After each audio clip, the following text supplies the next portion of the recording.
The views and opinions expressed by tonight's guest and topic of discussion do not necessarily represent the official policy or position of Spaced Out Radio, Spaced Out Weekend, Spaced Out Radio Limited, its hosts, syndicated carriers, or anyone associated with this broadcast. Any rebroadcast, reproduction, or other use of this broadcast or podcast without the express written consent of Spaced Out Radio or Spaced Out Radio Limited is strictly prohibited. Listener discretion is advised.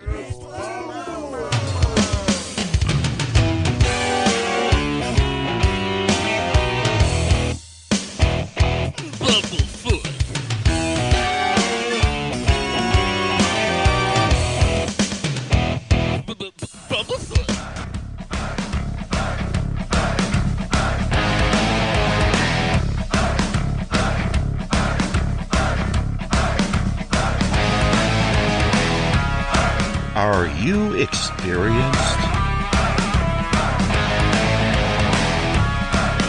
Stop right there!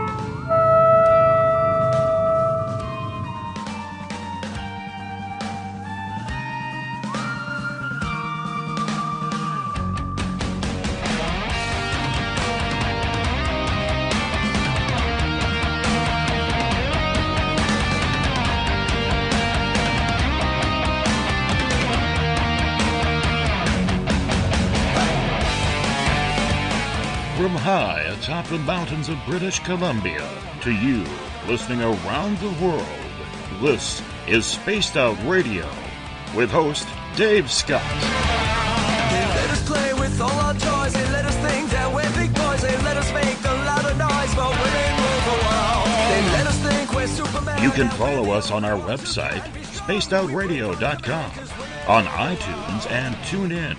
Follow Dave on Twitter at Spaced Out Radio, on Facebook at Spaced Out Radio Show, or on our YouTube channel, Spaced Out Radio Show. I try to act so cool, but you know I'm just a fool for you. I will stop till I reach the top just to be there with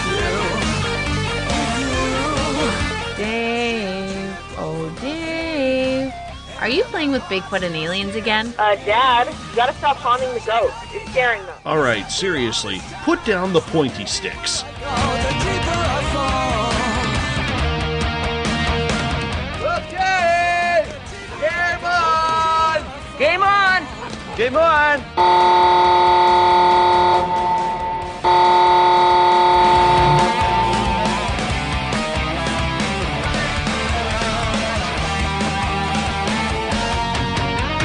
The password is... All right. Buckle up, space travelers. It's time to go for a ride on Spaced Out Radio. Mr. Bumblefoot, Dave is ready for liftoff. I try to act so cool, but you know I'm just a fool for you. Seriously, Dave? Really? Aren't you a little old for a tinfoil hat? Hello, Toby. Bye-bye. Love you. Bye-bye.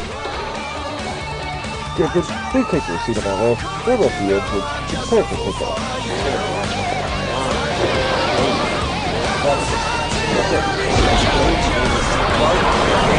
Start. 2, 1. Boost ignition and lift off. I'm such a lucky guy, 'cause after all this time, it's like the deeper I go, the deeper I fall. The deeper I go. Good evening and welcome to Spaced Out Radio tonight. I am your host, Dave Scott, and it's great to have you along for the ride on this Monday, October 9th, Tuesday, October 10th. If you're on the East Coast or across the pond, hope you had a great day and night as we are live right here in the Great White North on top of the mountains of central British Columbia as we are here 7 days a week for your listening needs. Kicking off a brand new week, we welcome in everyone listening in on WQEE 99 Rock the Key down in Noonan, Georgia, home of The Walking Dead. We are live as well on the United Public Radio Network, 107.7 FM in New Orleans and over 160 countries around the world. We are also live at spacedoutradio.com, Spreaker, the KTLK, The Fringe FM, Renegade Talk Radio out of Las Vegas, the High Plains Talk Radio Network, and if you're listening in on Revolution Radio, remember the Double R Machine is a donation station financed by you, the valued listener. Head on over to freedomslips.com and donate today. Like our music, get your horns up for Mr. Ron Bumblefoot THAL, formerly of Guns N' Roses, currently of Art of Anarchy and Sons of Apollo. Bumblefoot is the official music of Spaced Out Radio. Now, if you're on social media, so are we. You can follow us on Twitter at Spaced Out Radio. Give our Facebook page a like, Spaced Out Radio Show. On Instagram, you can follow me at Dave Scott, SOR. Subscribe to our YouTube channel, Spaced Out Radio Show. Listen to us on iHeartRadio in the United States. Tune us in on TuneIn. Download and subscribe to our shows on iTunes. Our website is spacedoutradio.com. Now, if you want to take part in this show, you got to do me a favor. You got to sign into one of the chat rooms, either on Revolution Radio, Spreaker, the UPRN chat room, or on Facebook at the SOR Space Travelers Club. Or if you're on Twitter, be like Michelle.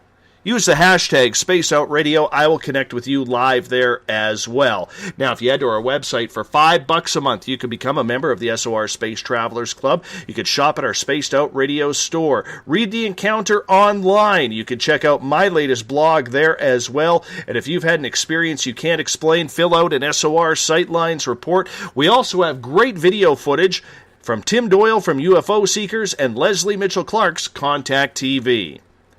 We're starting off a new week here on Spaced Out Radio, wishing all of our fellow Canadians a happy Thanksgiving weekend. I know it's coming to an end, but I hope all of your time with family and friends was well worth it. I know it was in the Scott household. Our guest tonight has probably one of the most intriguing stories we've ever had on this show. Scott Varden worked for the CIA. He's a graduate of Clarkson University and served as an undercover agent in the war on drugs. However, just a few years ago, ET contact came into play. Well, this is where things get totally interesting. This story involves government alphabet agencies, the mob, an art heist in the multi-millions of dollars, and contact from above. This strange tale will push our limits tonight. Now that we have you on the hook, it's time to let Scott tell us his amazing story. Scott Varden, thank you for joining us for the full 3 hours tonight. How are you? I'm fine, and thank you. Also, happy Thanksgiving. I have a lot of Canadian friends and family, and wonderful. I know it's an important day for our northern friends. Well, we like to hang out and do things, you know. Yeah, we live on the St. Lawrence River, in the St. Lawrence River Valley, so we're not very far away from the international border. It's within 15, 20 minutes from where we live.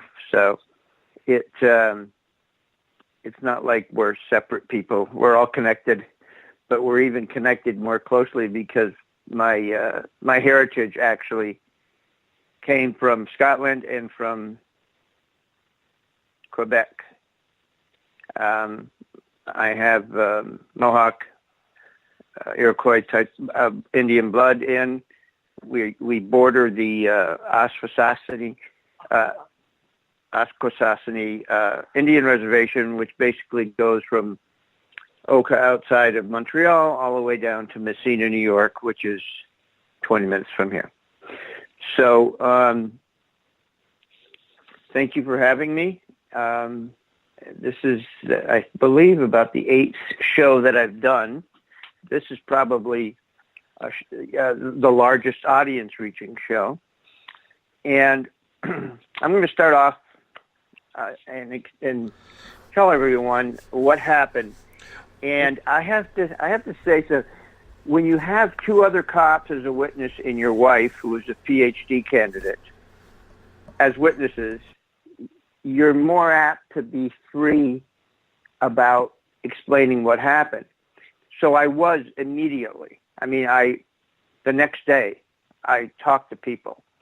And the more people that I talked to, the more people admitted seeing something, which kind of like verified to them what they saw was true because they heard it from me before they repeated what they witnessed and saw. It is extremely hard to park a rectangular spaceship of dimensions that are unimaginable over someone's house for the length of time and the number of times that they did it without other people noticing something is just not quite right with the night sky. Another thing, all these visits came at certain times of night, 2:30 to 3:30 in the morning. So it was 3 times like that to prove a point. Then it was constantly every night for several months, including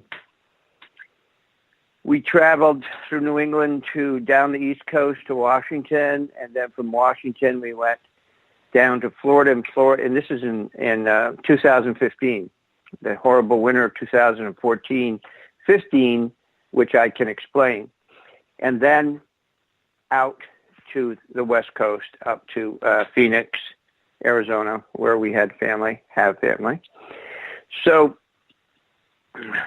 here's basically how I discovered what was going on, and so did some other people that were with me. I was interested in work. I had been working a case. It's called the Secret Shoppers Check Scam, well known to law enforcement. And basically, as I found out as I got into it, what these scammers did, and usually they're related to some terrorist group, they break into a school's computer system. Now, we have 4 colleges where I live. We have Clarkson University, State University of New York at Potsdam, State University of New York at Canton, which is 11 miles away, and St. Lawrence University. So they had a couple local people who I eventually ID'd that broke into the computer systems, found all the smart students, the 4.0 students, 3.8, I say 3.8, 3.7 to 4.0, and they would send in this flattering letter about because they were such good students and outstanding people in the community, they were going to be honored with a job for these people. And basically the way they described it is that we'll send you a check for $1,200 and go to the bank and deposit it in your account, and then take out $700 and wire it and go to the local Western Union office. I mean, these guys are idiots. And we want you to do in our case here, it was a Kinney drugstore, and we want you to report how, fill out this stupid form, and how clean is the store, how friendly are the employees, and I mean, just really ridiculous questions. And from there, they wanted you to wire the $700 to basically was a Dropbox in Miami, which turned around, they had a person pick it up, and which turned around and they wire it to a Dropbox in Las Vegas. Then they would ship it out from there. So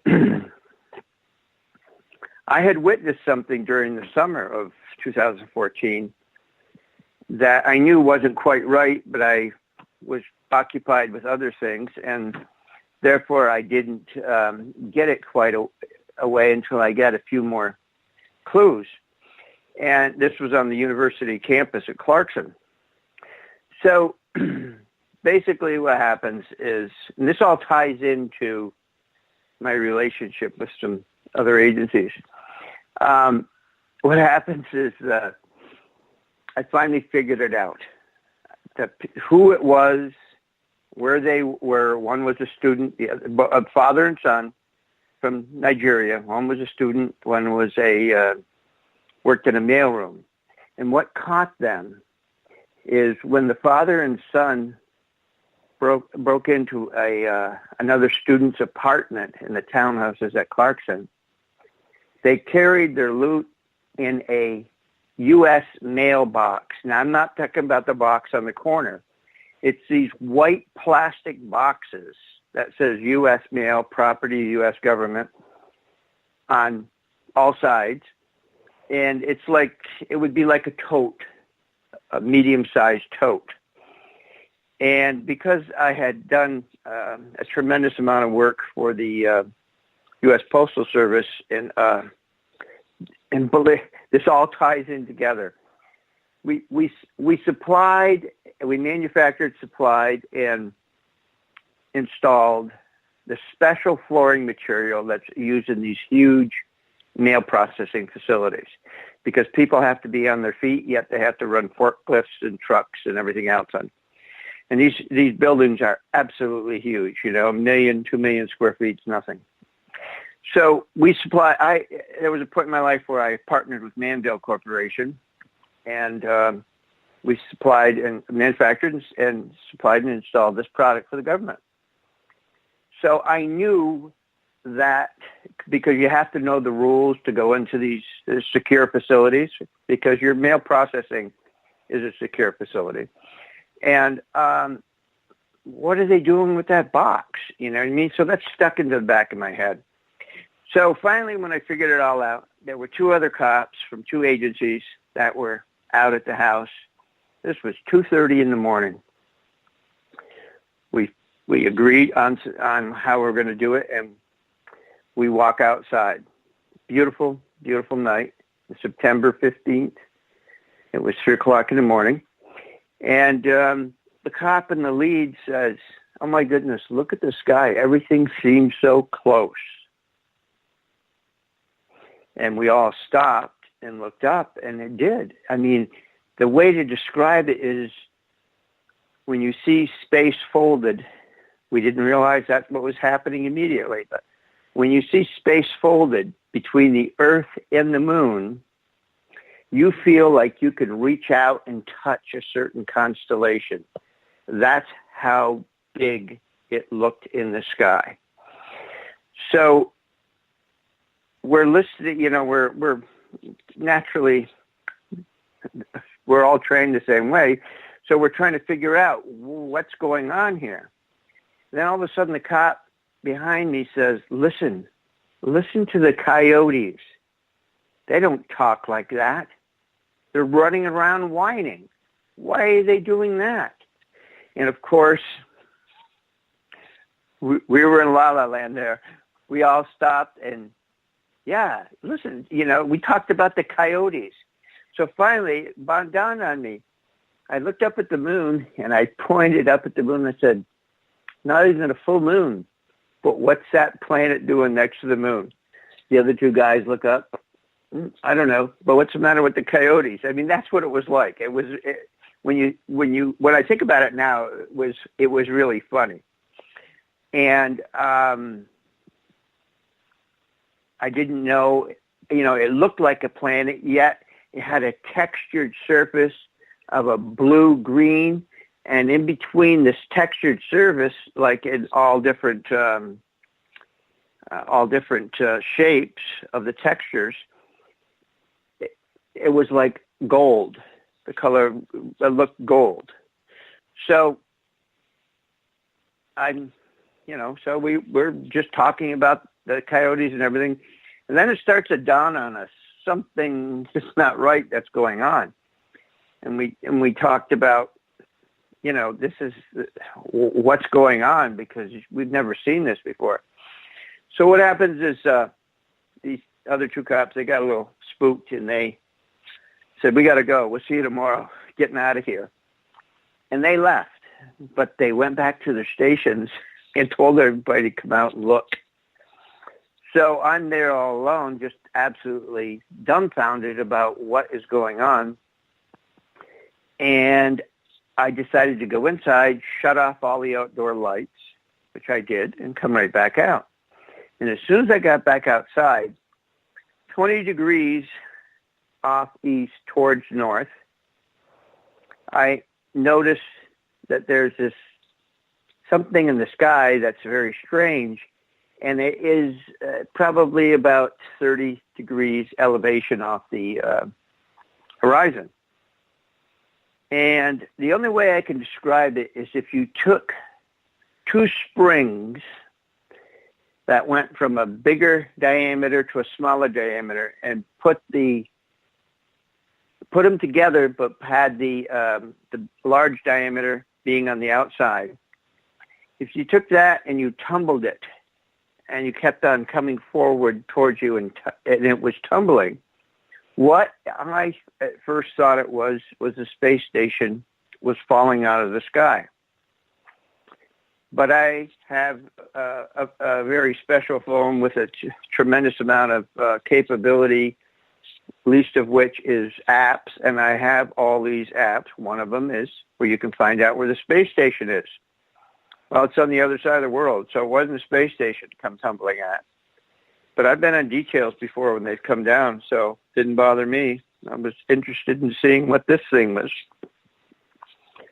And then, all of a sudden, this huge rectangular starship appeared. And as I found out within a few days, is that they were using wormholes, jumping from the beginning of a wormhole to an end of a wormhole in a section of space that they folded in such a rapid succession to get from their location, where they're from, 13.4 billion light years away, to get to Earth to do their thing. Well, as I researched it later on, I found out that they were identified in 1935 by the Russian KGB because they visited a scientist in Czechoslovakia. So they're the ones who named them. The Russians named them, and I can tell you where to find the information. 2017/2022. Now, isn't that amazing that this is the year of 2017? I mean, a lot of strange things are going on around the world, geologically, weather-wise, even people's behavior. So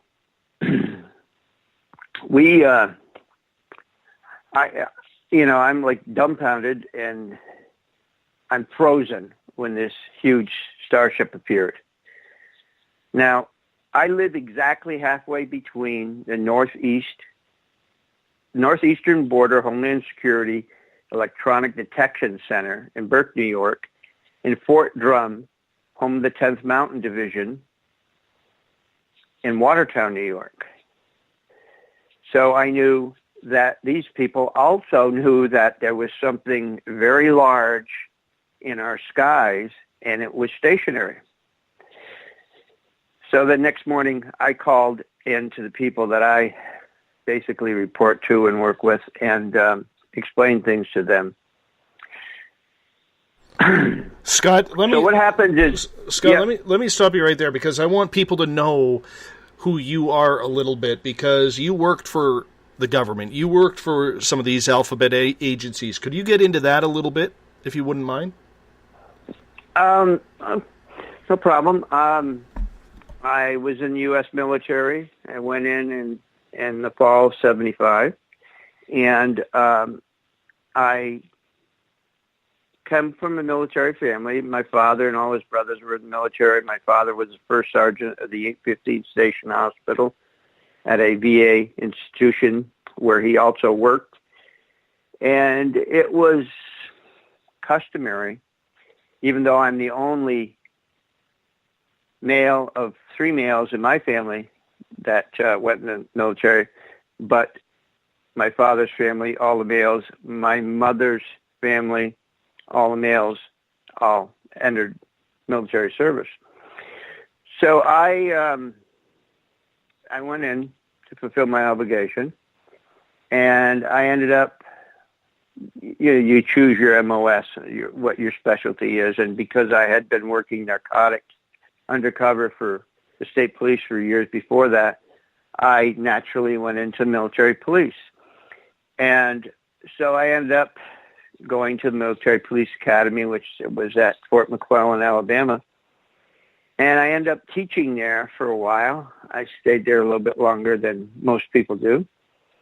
And from there, I was transferred to Forces Command on the West Coast, where I reported to... Here's the story there.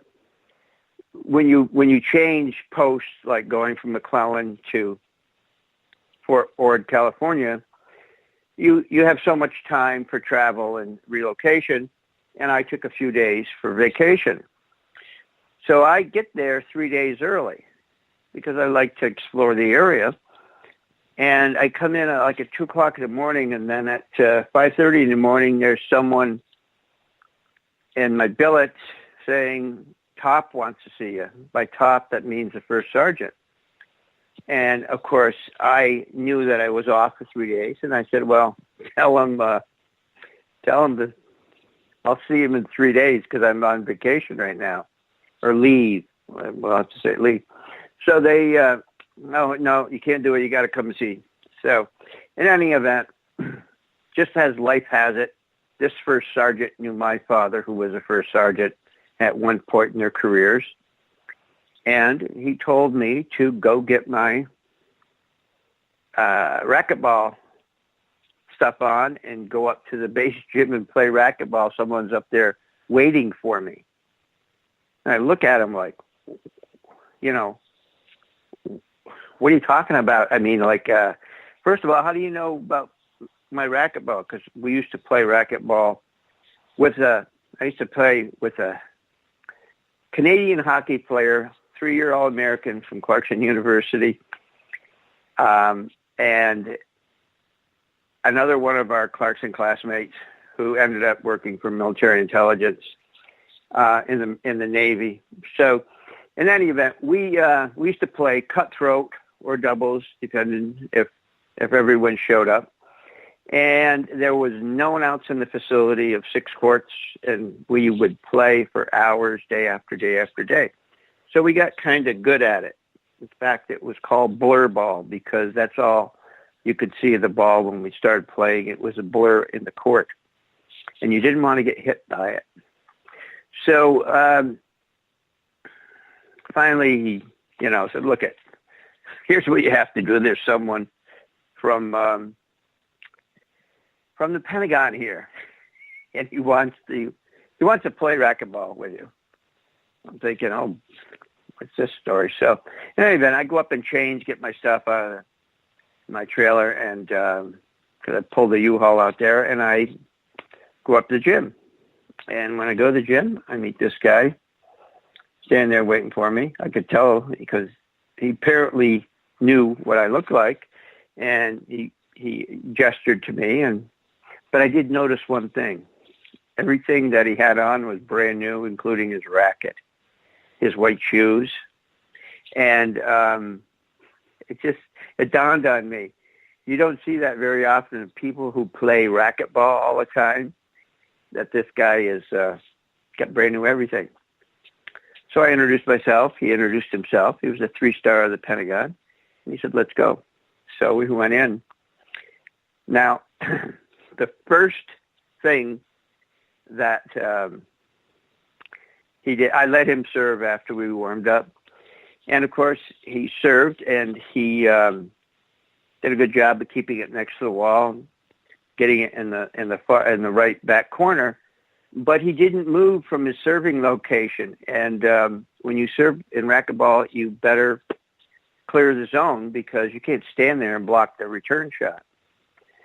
And not looking, I just drove the ball which basically has to go about 116 miles an hour to make it from the back court to the front court, a few inches above the floor, and then die. The physics, that's the engineering part of that. So I made physical contact with the ball with him, and when you get hit with a 100-mile-an-hour racquetball, it leaves a nasty bruise. And so he flinched and everything, and I said, you can't block the thing. And then I realized this guy's never played before. So we went on and played, and he continued to make certain mistakes, and he paid for them with these bruises that looked like bullseyes, not only on his face, because he turned around and looked when I was returning the ball, which you don't do, but he did in any event. And, of course, the back of your legs and things like that where you're wearing shorts. He got beat up pretty good, but it didn't bother me because I didn't know who he was. I didn't care who he was. I knew that I was supposed to be on leave, and here I am giving racquetball lessons the hard way. So the next thing I know, we finish up a couple games, and he said, well, I'll see you later. I'm thinking, yeah, okay. So I go back, and again, first I report to the first sergeant, and he tells me that you got to get changed. You got to go to this meeting. Oh, really? I don't have any paperwork on it. No, you got to get changed. You got to go to this meeting. So I go upstairs, shower and change, and then I put on just basic, what we call utilities, which was just basic OD green shirt and pants. And I didn't have any insignia or, unit insignia because I was reporting to a new unit. All I had was my name tag on there. So I went to this building in this room where I was told to report. And when I entered the room, the person who I gave these hard racquetball lessons to was standing at the front of the room. I'm thinking, oh, what did you do? And I went up to apologize to him. He could see that coming. He just said, go sit down, So I did. And I'm sitting there, and other men are coming in. And as like in life, there's always someone that's going to, notice that this person looked like he just got run over and beat up and say, oh, what happened, sir? I'm not like that, but a lot of people are. And he always just answered with, oh, nothing, just a lesson, just a lesson, just a lesson. So I sit in the back of the room because now I'm embarrassed. And I realize that this guy, he wasn't introduced as a 3-star himself to me, but I realized this is a guy that came from the Pentagon for some special reason. So everybody, the room fills up, and he announces to everyone what the problem is. And we all had certain expertise, and so therefore he expected to get the solution out of us. And I just sat back there and shut my mouth. He'd ask people questions and everything, but he waited. The last person he asked was me, and then he didn't ask it in a normal way. He said, and you, teacher, what do you think? And everybody turns around and looks at me, and the ones that had half a brain realized the lesson came from the teacher. And so I felt a little embarrassed, but I had an answer, which turned out to be the solution. And then he shook his head yes, and he excused everyone else. So I'm sitting there now, what's going to come my way now? And he came up to me and he said, explained to me what his mission was, and which was basically We have to clean up the troops coming out of Vietnam that have been billeted like in Hawaii and all these other bases. And because you just don't move thousands of troops from a foreign country right back into the mainland United States. You post them at other posts, and then eventually you get all elements of that unit together again at their home base. Naturally, we know the horrors of Vietnam and what it did to people, and how the Army drafted, not the Army, but how Selective Services drafted people to go to Vietnam and to sacrifice their lives for a point, because that whole story about the Gulf of Tonkin is a lie. It was an excuse for us to get into a war, a confrontation with the Soviets to prove that we were willing to sacrifice lives to stop the spread of communism. So here we go. He asked me, "What do you need?" Now the problem is that when we transferred these people directly out of Vietnam, whatever installation these groups were at, the crime rate went sky high. And, that's something that the local leaders pick up on right away and then start talking to their congressmen. And my congressman at the time was one of my grandfather's friends. It was Congressman Bob McEwen, who was head of the Armed Services Committee. So they obviously knew this too. So in any event, he says, "Okay, I'll see you tomorrow at the gym at 6:00, and we'll go from there." Well, as luck would have it, all my time at FORCOM, which is Forces Command at Fort Ord, I played racquetball every morning with this guy. I didn't go to any PTs or running 10, 15 miles with full gear, anything like that. My PT was racquetball with this guy. And we talked, and I realized he knew more about me than I cared for a stranger to know. And we shared some common interests and ideas. And the problem was, like I said, what happened when you draft inner city people, minorities, in the numbers that they did. And it's usually, a lot of times it happened back then, and I believe it still does happen here, is that someone will get in trouble and the judge will say, "You either enlist in the military," they did back then, I don't know if they do it as much now, "or you're going to jail." Well, that's not much of a choice. So obviously they had done something in their past, and they've done it more than once, which means they have an MO. And an MO, modus operandi, is what follows you. It's like your cell phone.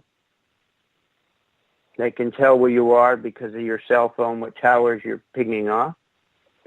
Well, if you have another identifier, like you like to rob 7-Elevens in a certain way, and you've done it several times and you've been successful, therefore,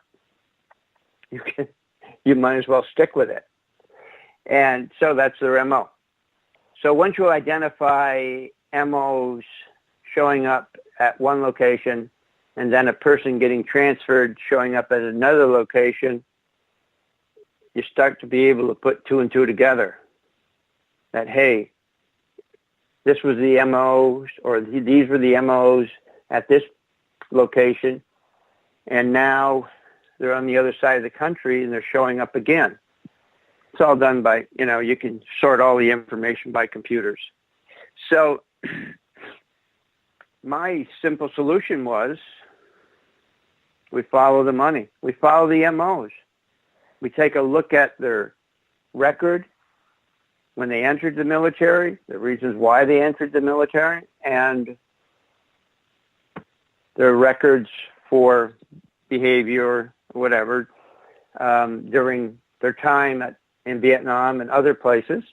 And you can follow people in an organization like the military by their characteristics. And one of those, unfortunately, is the criminal characteristic of certain people that take this. So once we got it all settled and how we were going to do it and the approach and everything, for me, that's all I had to do. And I've done an MBA, MIS in analysis and design of computer systems, but I hate to write software, even though I've had to in the past. I just hate writing software. I can't stand it. So I asked for certain people, and I got them, and they did the work, and we put everything together and started showing results right away.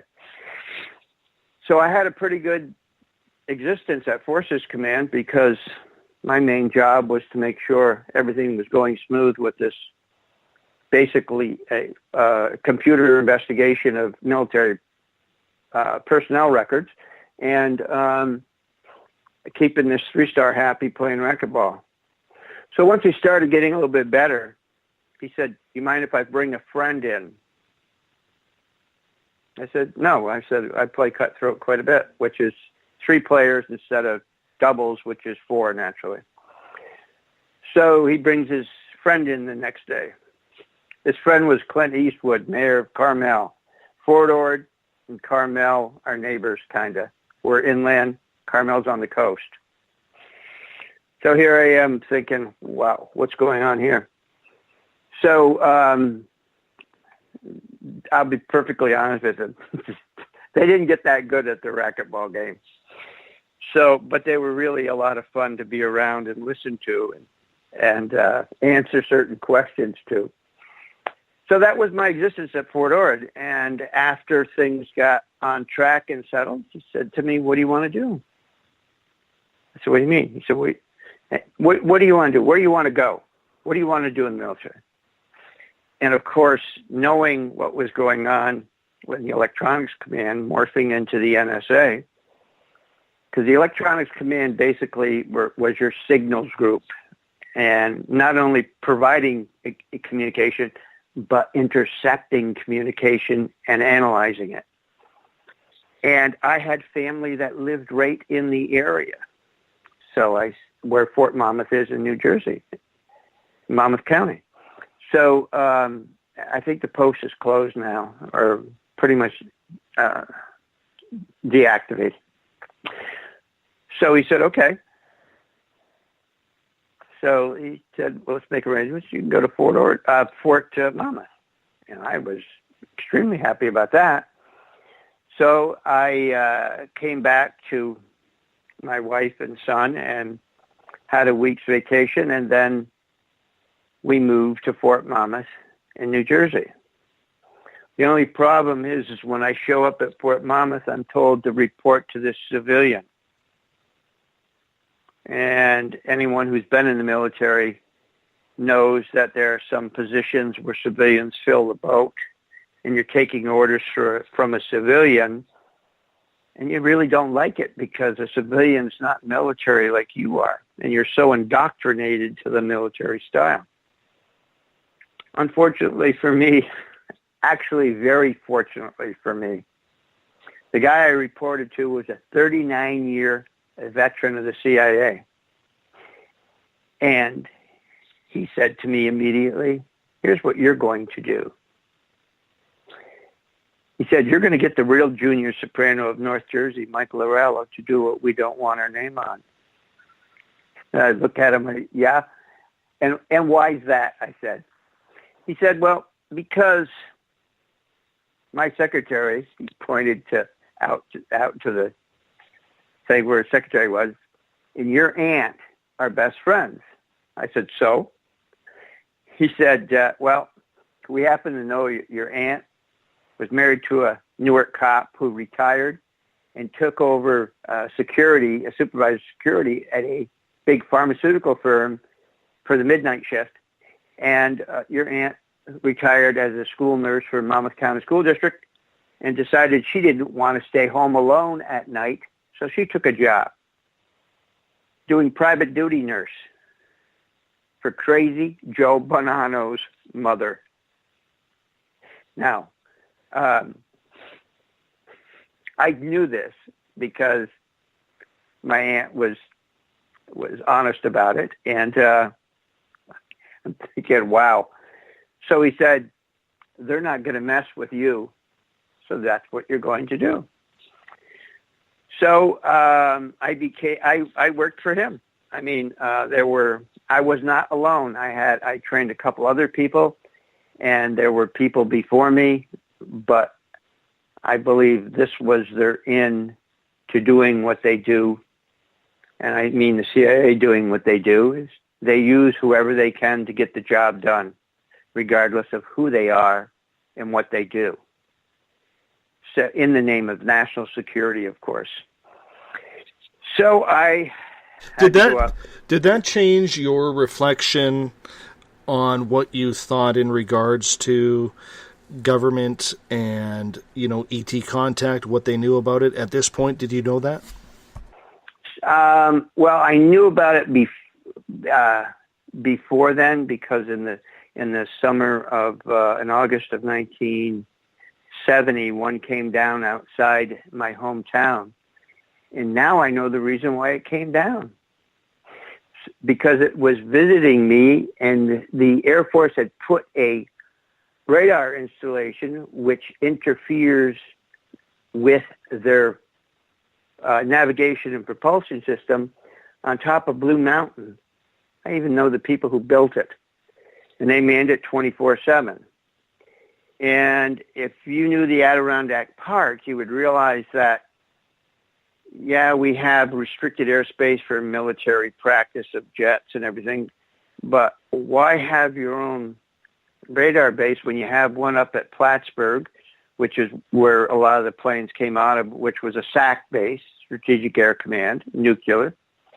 And then you have in Burlington, the National Guard, the Green Mountain Boys, a very famous Air Force group. So it was, it was well known that I was working narcotics back then. Guys see things at night and on night detail, and they talk. And I always had this suspicion that, we weren't alone in the universe and we're being visited. But that night in August, when I got called out at 2:30 in the morning, I realized we sure are being visited. And actually, I was the one being visited at the time in that small mountain community in the Adirondacks. So it wasn't, especially in the military police and being an investigator in the military, you talk to a lot of people. And, 99 to 90% of us are all basically the same about that. And we'll talk privately with another investigator about something we saw or experienced, and it frees them up to share something with you. So you hear things and you know that it's kept on the QT, and it's just an unwritten rule.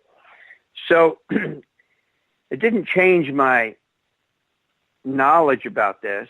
It just confirmed what I had always suspected. And for some reason, I was so comfortable with it, I never thought about trying to understand, why are you so comfortable with this? Why is this just like, for me, every day, everything common, yet we knew it wasn't. We knew it was controlled, and so I took that attitude, and I never really, until the visit in September of 2014, I never really understood why I had that attitude. So so in any event, I developed this relationship with a guy named Mike Lorello. I have this ability to understand people and why they do things, without being judgmental. And of course, he liked the fact that my aunt, I was her favorite nephew, and all these other things. So it became a relationship. We needed something done. We had a problem. We discovered a problem, and they could take care of it. Well, good, because as you know, especially back then, CIA wasn't supposed to be doing anything in the United States internally. It's supposed to be externally, out of the country. But that never happened and never will. So it became, for 2 years, a great relationship, a good job. That wasn't the only obligation I had, and I had a lot of these cases that never thought about where the information came from in my head, how I figured it out, what was actually going on. Try a civilian employee. There were 8,000 civilian employees at the Electronics Command headquarters, and there were, I think, 500 military people. So you knew who ran the base. And we had the main base, and then we had 7 other areas around the main base, some of them 20, 30 miles away. One of them was the Evans area, where they worked on the atomic bomb secrets way back in World War II. So it's all broken up, and a lot of civilians worked there, including what we call DOD security, Department of Defense Security.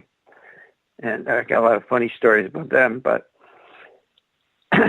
so we, I had quite a bit, but some of the things that I discovered that was going on, like the employees had this special pool.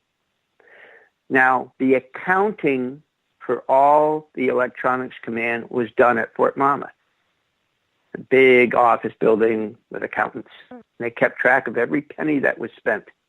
Well, actually, they rounded off every single transaction up for the reports, and they skimmed a little bit off every single transaction, put it into what they called the pool.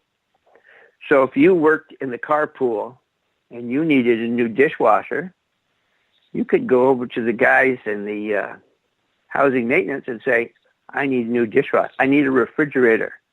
Or they could come over to you and say, I need a new vehicle. And you could get it. But the thing was, your designated unit as a civilian group, like housing, carpool, maintenance and all this, like the electricians, the plumbers, you owed the value of that to the pool, because sooner or later someone was going to need what you had and they would come. And that's how they hid everything that they stole. I mean, when you think about it, it's pretty clever. But because I was used to a federal facility where I was born and brought up, I kind of knew what went on. It was like everyone that worked there had this credit card that you could get whatever you needed, but you never had to pay the bill. So I was asked by my boss, and by the way, this guy started off in a foreign country in World War II. He was not born in the United States. He was born in a foreign country, in the OSS, Office of Strategic Services, which became, after World War II, the CIA. So this guy had 39 years in when I met him. And I learned so much from that individual. He was absolutely incredible man. So every once in a while he'd say, hey, why don't you look into this? Why don't you look into that? And every time I looked into this or that, boom, put together this major case. And I mean, I never had to go to court once, because the way that we worked things, we covered everything so thoroughly. And when we finally arrested these people, we sat them down and told them, basically, this is what we have. Here's your choices. You can either make a statement or you don't want to make a statement. But I would advise you tell your side of the story. And it worked. My wife accuses me of being a sin eater. People tell me things they have all their lives that I don't know why they're telling it to me. But they do, and a lot of it turned out to be major stuff. They had information that we needed to do to close out a case or whatever. So the existence there kept on producing these cases that drew people out of Washington up to come up and talk to me and, how the hell did you figure that out? To the point that it scared some people. I never gave it a thought of how all of a sudden, when I personally witnessed something after reading the evidence that was collected in intelligence or whatever, and I personally witnessed something, then I immediately put all the pieces together and then proceeded with what we had to do. And naturally, it went to the FBI office out of Newark, which was run by the SAC special agent in command named Vic Campy. I love that man. Scott, I'm going to get you to hold on there, okay? Because we are literally already at our first break of the night here on Spaced Out Radio. And Scott's story gets way more interesting as we come up. That's a great setup for hour number 2 in regards to where this takes off to ET contact. It takes off to the mob. It takes off to government alphabet agencies and so much more. It is going to be a great, great hour number 2 leading into hour number 3. Scott Varden is our guest going the distance on Spaced Out Radio tonight. I am your host, Dave Scott. We will be back. So we are 1/3 of the way home, 2/3 of the way to go. You can find everything at spacedoutradio.com. We'll be back with more Spaced Out Radio right after this. 365 days a year, we're in the field, investigating UFO sightings, talking to alien abductees, and visiting secret military locations like Area 51. We're UFO Seekers, official partner of Spaced Out Radio. Follow our daily search for the truth at ufoseekers.com or like us on social media. Catch us on Spaced Out Radio every third Monday of the month as we discuss Area 51, UFOs, and more. And also, don't forget to subscribe to us on YouTube.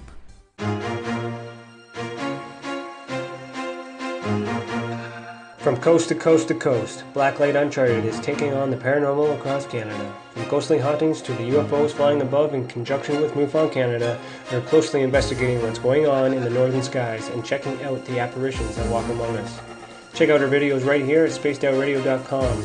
We want to know your thoughts, we want to hear your experiences, and we want you to share your stories. The answers are out there, and we intend to find them.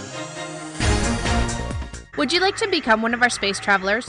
All you have to do is click on the Space Travelers icon at spacedoutradio.com. For only $5 a month, you can get access to some great prizes, as well as private monthly shows, newsletters, and a members-only section on our website. Become a space traveler today. It's paranormal news at its finest. Welcome to The Encounter. At spacedoutradio.com, The Encounter online is SOR's trusted news source for everything weird and strange going on around the world. This is news editor Eric Markham. Our team of journalists are scouring the planet for those strange stories that rarely make the mainstream. No fear-mongering or fake news here. Head over to spacedoutradio.com and encounter The Encounter. Want to learn more about aliens, cover-ups, conspiracies, cryptids, and the paranormal? All you have to do is tune in S4 as we take over Spaced Out Radio Night, starting at midnight Pacific, 3 a.m. Eastern, each and every Saturday night, right after Spaced Out Saturdays. Hi there, this is Eric Cooper from Forest Moon Paranormal. Join me, Corey Ruiz, and friends as we discuss the hot topics of the night. It's fun, entertaining, and as dark as the night. Find us at spacedoutradio.com.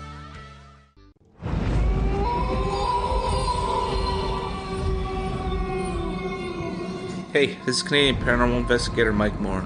The third Wednesday of every month, I'll be teaming up with Dave Scott to bring you Ghosts of the Great White North. Each month, we will bring on guests from across Canada to discuss their ghostly encounters. Canada is a paranormal hotbed with stories you've never heard, so we're going to bring them to you. So get comfy on your Chesterfield, grab a donut, and join us, eh?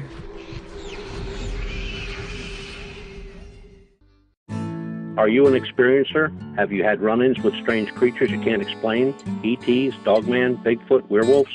They're enough to scare the daylights out of anyone. Hi there, I'm Butch Witkowski from your Four Cop. And on the last Monday of every month, you can listen to me and the host, Dave Scott, talk about the weird and the strange being reported on Spaced Out Radio. I'm going to bring my investigations and sources, you bring your experiences, and we'll figure out the rest together. Strange Days on Spaced Out Radio. Come tune us in at spacedoutradio.com. Want a place to share your experiences without feeling judged? We have the place for you. If you've experienced sightings or contact with ETs, ghosts, cryptids, or UFOs, and you'd like someone to confidentially look into the matter, just fill out an SOR Sightlines report. Our goal is to help you get the answers you need to the experiences you've had with our professional team of researchers. Your information stays 100% confidential. The SOR Sightlines report. Fill out your experience today only at spacedoutradio.com. Psychic Sundays, spiritual communication, ET contact, Sasquatch in your backyard. We will have it all on Cosmic Passport with me, Elizabeth Anglin. Each Sunday, starting at 9 p.m. Pacific, midnight Eastern, at spacedoutradio.com, I will take you on a journey of enlightenment. The goal is learning from the soul on out. We'd love it if you joined our experience, Cosmic Passport, heard Sundays at spacedoutradio.com. Are you interested in advertising on Spaced Out Radio? Head to our website at spacedoutradio.com and click on our advertising tab. There, you will find an assortment of ways you can get your product out there with us, from radio commercials to banners and social media. Have a product you like our hosts to endorse? We can do that too. Visit spacedoutradio.com for more details. From British Columbia to Northern California, Pacific North Weird has Cascadia covered. Check out our feature videos at spacedoutradio.com, where I, Vincent Zunza, and my super sleuth partner Alexandra Sullivan track down the weird and strange stories from around the Pacific Northwest, from Bigfoot to Mel's Hole and everything in between. This is what makes life exciting. So why report the normal when we can report the Pacific North Weird right here at spacedoutradio.com. Don't have time to listen to Spaced Out Radio live? Wherever you are, the car, the office, the shower, or even if you're traveling, we're right here for you. Each Spaced Out Radio show can be found on iTunes, TuneIn, and on our YouTube channel, Spaced Out Radio Show. It's the perfect way for you to catch up on our shows. For more information, just head over to our website, spacedoutradio.com, and tune in to us today.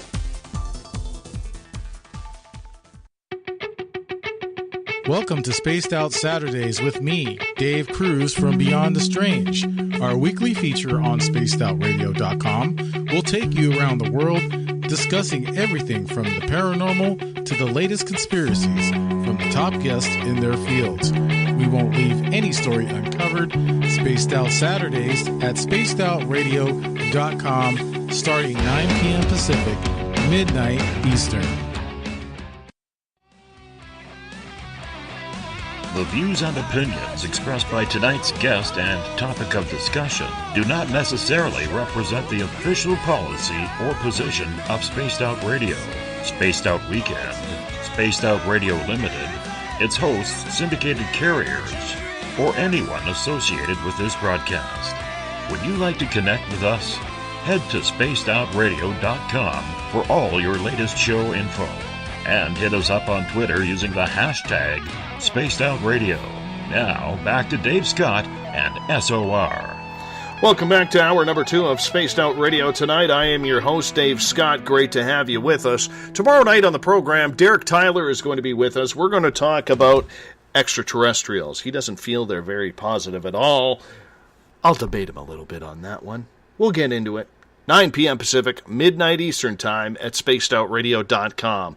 We want to welcome in everyone listening in on WQEE 99 Rock the Key down in Noonan, Georgia, home of The Walking Dead. We are live as well on the United Public Radio Network, 107.7 FM in New Orleans, at over 160 countries around the world. Great to have you with us as well. We are also live on KTLK, The Fringe FM, Renegade Talk Radio out of Las Vegas, and if you're listening in on Revolution Radio, remember the Double R Machine is a donation station financed by you, the valued listener. Head on over to freedomslips.com and donate today.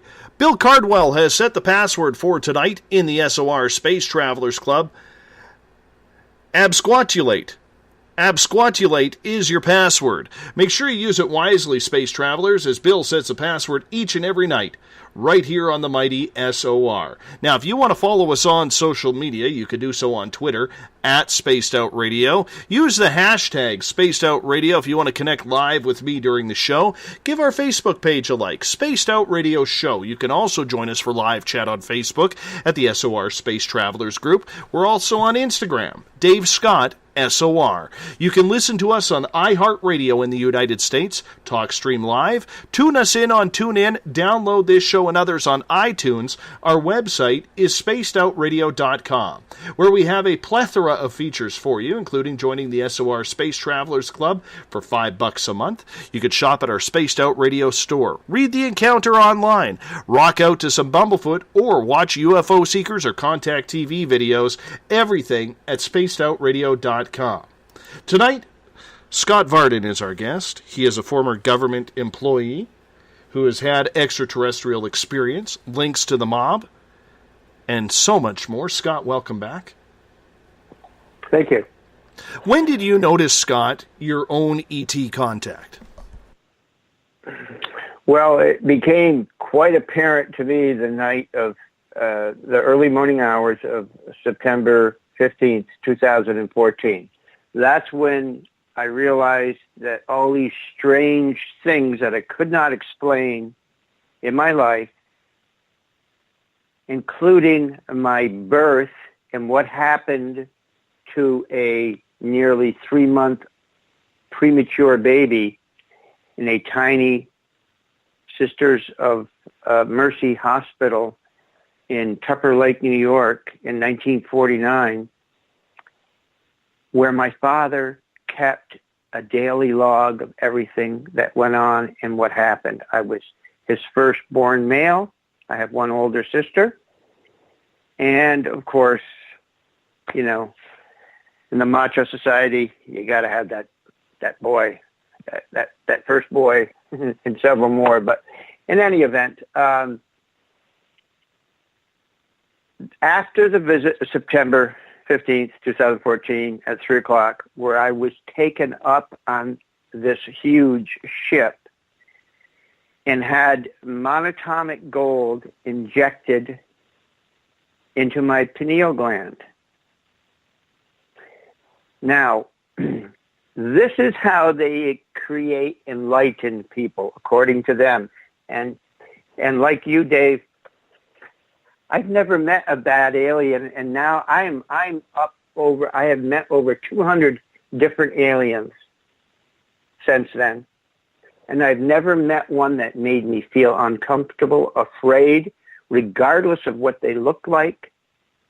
All I had was this extremely strong feeling that is so hard to describe in human terms because it's a feeling of love and knowing and infinite knowledge. I mean, when you're in their presence, at least my experiences, I've never met a bad one, but I hear all kinds of stories that these people tell about certain things. And when I reported it the next day, the director called me within a few days and he said, "Who do you think they are?"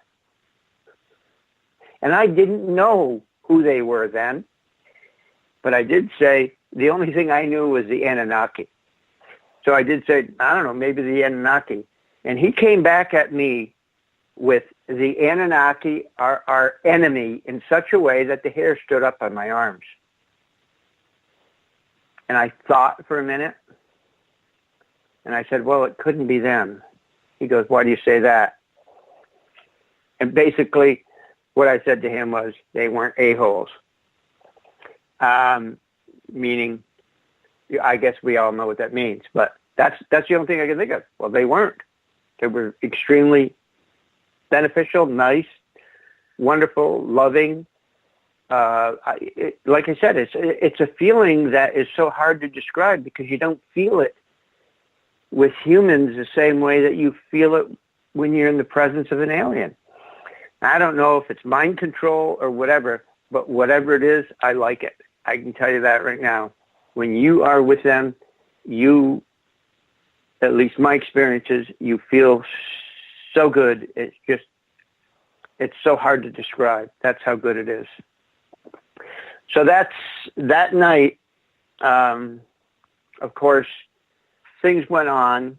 I explained to you about the guys taking off, and I went back outside and watched things, and then it appeared. And so, of course, I didn't realize right away that they took me up, and then they did the thing, and they put me back down. And so what I do, and then the ship moved over to the northwest sky and parked. Now, when it moved, after it first appeared, every move was not a smooth move. It was like a jump. They jumped from this point to that point, and then from that point to this point. So it parked in the northwest sky, and I said, I'm going to get the kids and my wife up to see this. This is amazing. So the kids couldn't wake up. Even though I pushed them off the bed, nudged them with my foot a little bit on the floor, they still couldn't wake up. But my wife she got dressed, and she came right outside with me. And as soon as I said, look, it's right there. As soon as I pointed at the ship, what we described that it danced in the sky for 40 minutes for us, wet in a northwest location from here, jumping from spot to spot to spot. And at the end of 40 minutes, for some unknown reason, I said to my wife, I pointed at it and I said, now watch this. And when I did that, and when this came out of my mouth, that thing took off and went back to where it came from and left the most beautiful, huge red streak in the sky. Now, I want to get into a little bit about the mechanics of this, because I have the proof that this happened. And when you think about what affects the tide on Earth, you should be able to figure out what happens if you're folding space between the Earth and the Moon. Somewhere at the point of one of the projected areas where the ray would come over your area, which it did each time, it originated directly overhead. This so-called planet next to the Moon is really a large spherical ship, kind of looks like a Death Star, that projects a proton-to-proton fusion reaction, which makes sense because the largest source of gravity in our solar system is the sun, which is a proton-to-proton fusion reaction. And we live in an electric universe, and that's what it takes to fold the fabric of space. So we go in the house after it took off and talked about it and everything and went to bed. Next morning we get up. I'm on the computer getting ready to do my thing for that day, getting some things organized. My wife is making breakfast, and all of a sudden I get a bing request for a video conference, which is not unusual. Okay, bing, here we go. Except these guys weren't normally people I deal with. Someone I have had a relationship with, though, since 1969. Two Mossad agents, a male and a female, out in L.A., telling me that they're out there raising money to go after Hamas because during that little skirmish there with Gaza, those tunnels that were built from Gaza into Israel contained false bottoms with explosives. So their trick was to get a soldier or civilians in there, cut an artery, trail of blood, have the troops follow them in to try to rescue them in. And then when they got enough in there, they just blew the tunnel up. And that's what they explained to me. They were out there raising money just like they did for what happened in Munich. You hunt them down and you settle the score. So, of course, which is a vicious cycle. I should have never started to begin with, but that's the nature of man. So, in any event, this is interesting to me. Then I realized why they wanted a video conference, or so I thought. I didn't know their motives behind it, but I knew that when I got shot in 1969, I took 3 rounds, one of them directly on the bone in my left eye on the outside, your skull bone. Your strongest bone in your body is your skull bone. And I took a basically 38 round right there, right at eye level. And I was blind for quite a while in that one eye. But if it would have moved in towards the eye, it would have been all over then. It would have taken the back of my head off.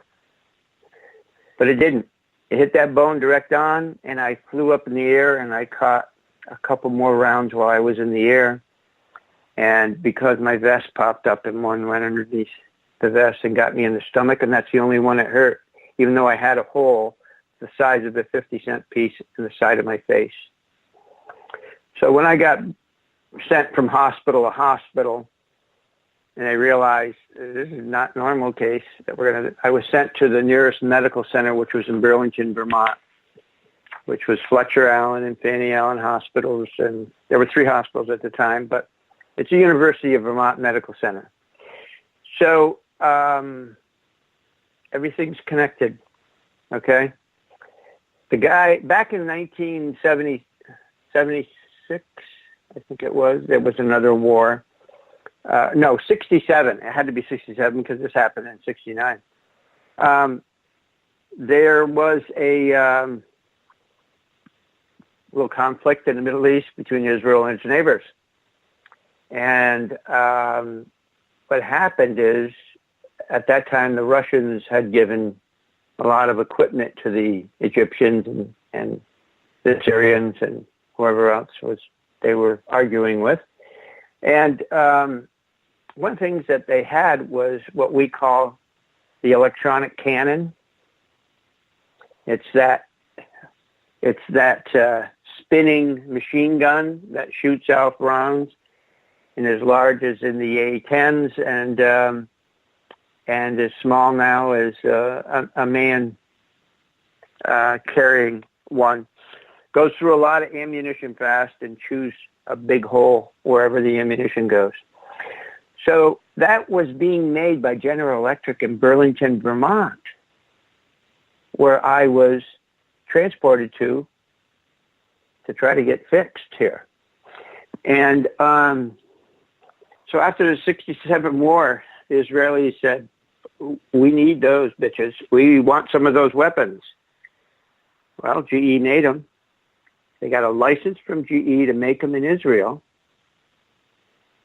But they had to send their engineers from Israel over to Burlington to learn how they're made. And then when you send, especially that organization, you send people to learn something somewhere, you want to make sure they're going to be safe.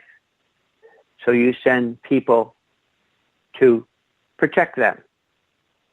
But these people are living like normal citizens in the area. And lucky for me, like I said, everything's connected.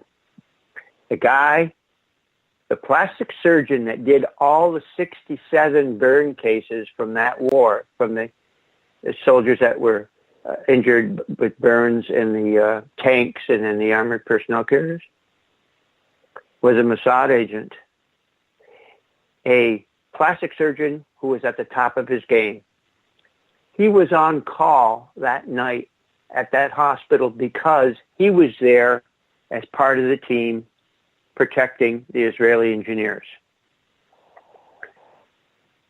He put my face back together. You could never tell what happened to me from my face. He was a magician when it came to that. Took a long time, and it was pretty brutal. But in any event, he did that. But during that time, we bonded. And for some reason, after he found out what I did, he decided to share information with me. And that's why I learned who he was and what he was doing.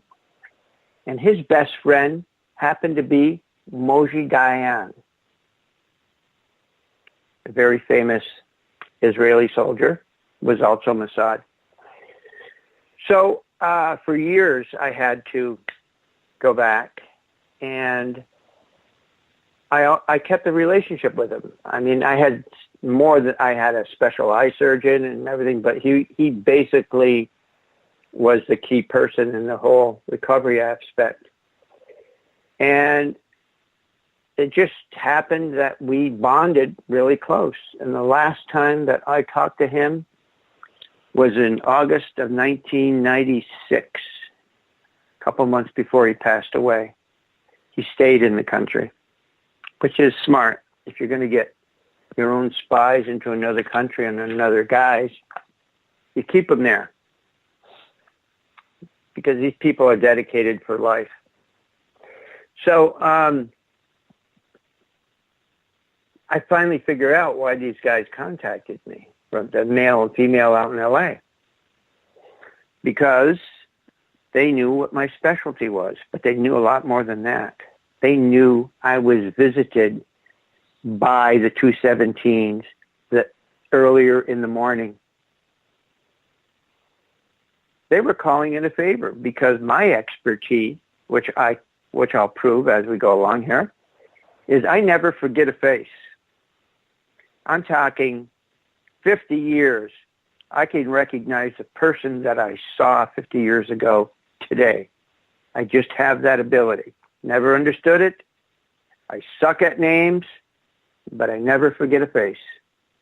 And of course, in my field is a little saying, a name will never hurt you, but a face can sneak up on you and do a lot of damage. Maybe that's why I imprinted faces in my mind. I have a mind like it's a video machine. So I realized they were calling in a favor, and I said, "Oh, I understand why you got a hold of me now." I said, "Okay." I said, "But I've got 3 cases that I'm doing, and I'm not going anywhere until I do that. But I will return the favor, you know." And the gentleman said, "That's honorable. What are your cases?" So I explained to him the 3 cases that I had. And he said, "That is honorable." He said, "We'll see you when you're done." I said, "Okay." He said, "I'm going to check off now, but she wants to talk to you. She's got something for you." Okay, so I'm thinking maybe they're going to send me some photos of some people they're looking for. It wasn't that. She said, "Mr. Varden, I have something for you. I have a list." I said, "Send it." She sent it. And the list was the list of 150 enlightened people. That's what the list said at the top. I had no idea what that meant. But I did know that my name was listed number 1. And from there it went down to 150. Some names I recognized, especially the one below me, a female that I grew up with in Tupper Lake but hadn't seen in 15 years. So I'm thinking, this is strange. So I asked my wife, "Laura, what is an enlightened?" She goes, she didn't know either. She goes, "I'll Google it." So she Googled it, and a list comes up, list of enlightened people. But all these people on that list have something to do with religion or philosophy. So it kind of confused me, because there were other people listed in the list that I had that were guys like, very few of them ever existed, called the master painters. some musicians. One in particular that after my St. Patrick's Day visit of 2014, all of a sudden I started listening to nothing but Coldplay music. I did not know why. I bought every one of their songbooks. I read everyone. I bought every one of their albums, and that's all I listened to. And a couple songs, it was constant. And I'll tell you what the first one was, and there's something behind it. It was Life in Technicolor, after the album, Death and All Our Friends. Yeah. So in any event, it's instrumental. And I noticed that there was something very unique about the instrumental song, and that was the ohm sound in several different octaves. And it just captivated me. I couldn't understand why. I started dancing. I mean, I was in rough shape. I had 21 major surgeries in 14 years. I put on some weight, and all of a sudden, I turned the corner and got back into shape in the whole 9 yards and started feeling better and got off medications the whole 9 yards. I mean, it was just amazing. But I was constantly listening to this music. Didn't know why. I mean, I was a 62 or 63-year-old man then. 64-year-old man then. Why would I all of a sudden get into Coldplay? Even though my oldest son is co-founder of Pledge Music, and we definitely get a lot of different, we get to hear and see a lot of different bands and musicians and things like that. So, I just did it. And my wife kind of thought, well, that's strange. Why are you buying all this stuff, But not only that, after the September visit, I started doing things artistically that I've never done. One of them, painting. And if anyone knows Coldplay, they know that Chris Martin has some pianos that have the most incredible and weirdest paint jobs on the piano. Milo Zilotto album. I mean, they're beautiful. We had a big double-door refrigerator, and we had moved a couple times and stored it, and I didn't like the paint job on it, and I turned that into a Coldplay refrigerator. Now, some of the strangest things happened there. In the freezer part, I couldn't stick my head in and spray because of the fumes and everything, so I just took the different spray cans of different color paint and put them in the freezer compartment and shook it around and sprayed the different colors, because when you look at Chris's piano, you'll see that there's all these different colors layered on different colors, which changes their gradual color as they layer on and things like that. So all of a sudden, after the fumes cleared, I looked in the freezer compartment, which I had just stuck my arms in with all different colors of paint. And there in the middle of the freezer compartment, I can send you the picture, Dave, is a panda. Now, how do you explain something like that? First of all, I had a hard time drawing a straight line. But to have a perfect panda appear in the middle of your freezer section for no reason other than, happenstance or whatever, it was too weird. And then as we noticed all over inside, because I did the inside and the outside of the refrigerator in what we call the Coldplay style.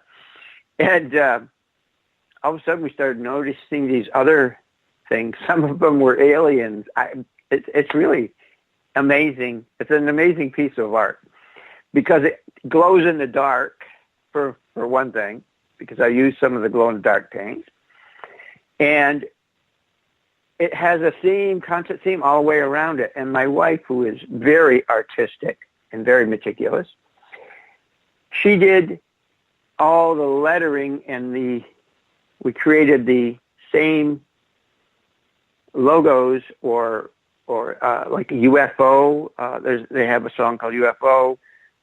The cover for their Ghost Stories album, The Angel's Wings. She did that all over the front of the refrigerator, smaller pieces that showed up. And it's just an amazing thing to happen. But it's even crazier to describe how it happened or why it happened.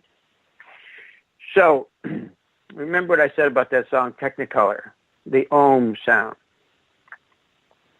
Now, this is what happened when this huge rectangular starship appeared overhead that early morning. In the front right of this spacecraft, there's this huge, just in the front right, this huge R-shaped wing. On top of the wing sits a plate that's shaped in the same curvature of the arc. It goes up then to a pivot point and then turns 90 degrees and goes into the spaceship. As crazy as this sounds, it's true. When that thing moves back and forth, that's exactly what I hear when I listen to Technicolor. Exactly. And when anyone that I've told to this editor that I'm started working with, Grant Cameron gave me his editor in L.A., a wonderful young lady, and she's just great. I turned her on to that, and she just said the other day in a post to some other friends that this is what he told me to listen to, and I listen to it all the time. And there's something about it, she said. It's just never ending. So it raised my curiosity, so I started looking. I'd seen that music somewhere before. Well, in one of the Bibles, there's some music actually in the Bible, but it depends on which one you have. And I knew I had seen it somewhere, and then I was drawn to the Bible. And basically, the music is used with a drawing, an artistic drawing of the Israelis when they wandered in the desert. They would get together, I don't know how often, but I guess it had to be quite often, and they would be playing a certain music around a campfire. Okay? So I found the music there. I looked at the music in the book, and I looked at the music there. It's the same. Okay, how's that happen? It comes from the Bible, and now it's on a Coldplay song. I know that it wasn't plagiarized because it's done with different instruments, but it's the same music. So I just kept listening to that, and then I got into these other songs, which led me to their X and Y album. And as soon as I started hearing songs off the X and Y album and reading the lyrics in the songbooks that I have, I realized why Chris Martin is on the list of enlightened people. Because he too and his band had an experience with a UFO. Not much they understood. But if you read the lyrics of his songs, you will know beyond a reasonable doubt that there's some connection. And here's the connection. Chris admitted on an interview with Howard Stern, because Howard asked him, how do you come up with such great music and such great lyrics? And Chris looks at him and he goes, I don't know. He said, it scares my bandmates because I get my music, and he points up with his right index finger up to the sky, which is very much common for us enlightened people to do all the time. He said, I get it from the universe, I think. And little did he know he was 100% right. Because when they inject you with monatomic gold, it does several things for you. It depends on how much you get and everything. But one thing it does to every one of us is it provides a direct communication channel with them to us. And the way I described it when it first started happening to me, I described to my wife, I said to my wife, I think there's someone else in my head, because that's what it feels like. When you're not talking and you're in a quiet situation, then all of a sudden you hear someone talking in your head, it kind of freaks you out at first. But basically, your pineal gland, which is that pine cone that is depicted, like the Anunnaki and these other things all over the world, these carvings, these stone carvings, show this person or this strange-looking person with this pine cone in their hand, and they're like shoving it forward or towards, or holding it towards the sky, or shoving it towards a human figure. That's your pineal gland. It looks like a pine cone. That is basically the seat of our soul. That's our spark of God in us. We are all immortal spiritual beings. They have proved that to me, and they have done it. They've taken my ethereal body so many times to show me the difference between taking me ethereally or taking me physically, to prove that we are immortal spiritual beings. Now, you can imagine someone living 13.4 billion light years away getting here in 20 minutes. It must be a little bit more advanced, a little bit older civilization of beings than what we ever figured. Now, I got this information from the Russian KGB archives, and they're the only ones that I have found so far that have any information on it, and it's called the SMERSH, S-M-E-R-S-H, I believe, book on alien races, KGB. After the breakup of the Soviet Union, we got a lot of stuff that we didn't have, okay? So there's so many things that pinpoint exactly who these people were. They're the only ones known to fold space and to use wormholes to travel. I witnessed both things several times. The other thing they have in there, they drive rectangular ships, starships.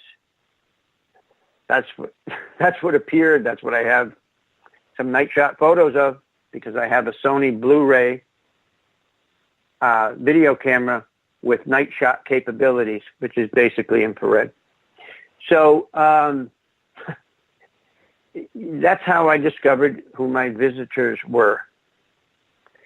But then they started schooling me, because after the September visit at 3 o'clock in the morning, every night, and it still happens to me to this day, I go out at a certain time outside and look up in the sky. Now, because of that injection, not only do they communicate with me, but I can see angels. I can see them just like I see my cat or my wife or other people. I can look up and see angels, perfect angels. But that's not all. They're interdimensional beings. I have experiences in my past where I thought I had a nightmare. There were leprechauns and some other little creatures having a fight. Never understood what it meant until the Christmas of 2014. My granddaughter and I were taken and visited during a walk in Maynard, Massachusetts.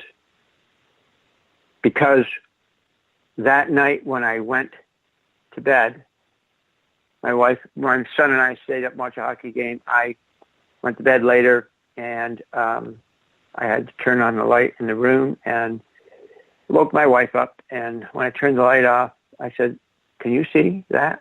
And they showed me exactly the same exact thing what they showed me when I was 10 years old at my grandmother's house, staying overnight because I was going into the family camp, which was way back in the woods, with my uncle the next morning to go fishing.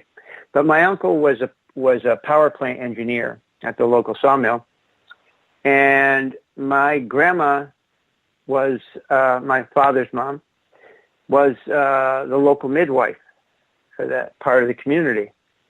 So she had to go out on a berth, but my uncle had to cover an hour of another guy's shift because a guy, whatever reason, couldn't make it in to an hour later.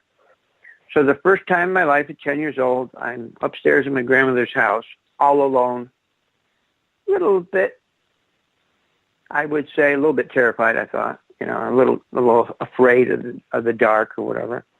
And there's a reason why people are afraid of the dark, because a lot of this stuff happens in the dark.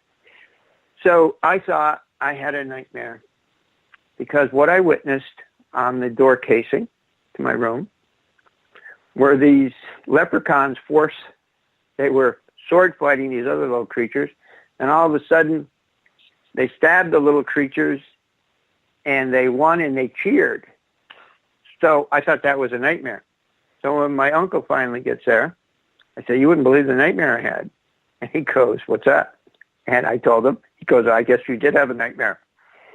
But it wasn't a nightmare. They were telling me something. Because after that visit with my granddaughter, and they showed me the same exact thing that night, and they showed it to my wife, she could see it just as plain as can be. Basically, in my head, it says, "You understand now? You've been protected all your life, and so are your children and your grandchildren." And a red orb means protection.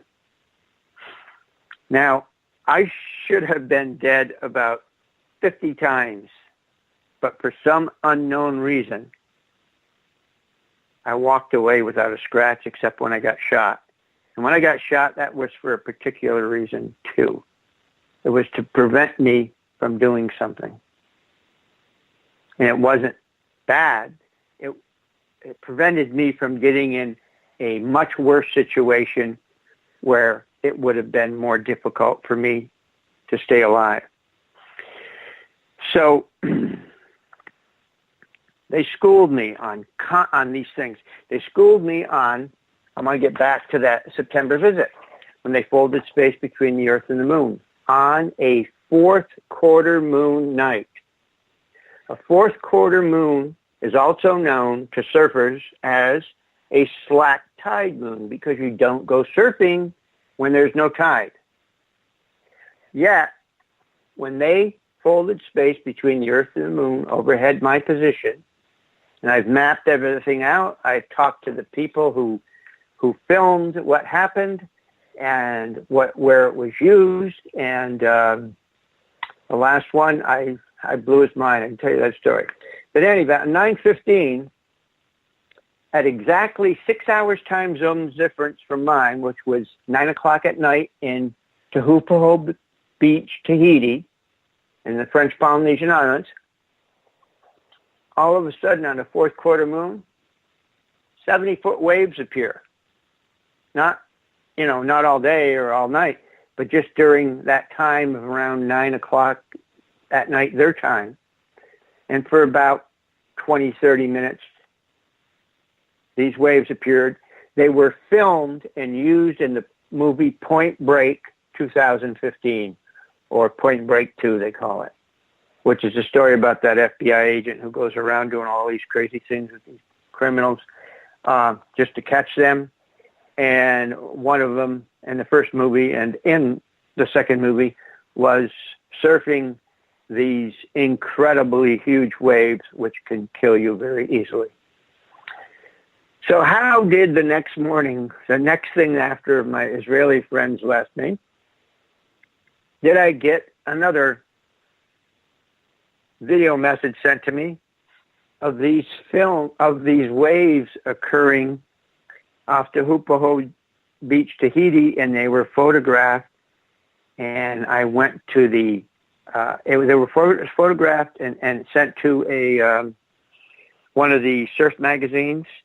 And so I chased them down, and then I chased down the person who took the thing, and then I found out, well, it was a film crew down in Tahiti, just out getting shots of the beach, and these giant waves occurred, and boom, went from there.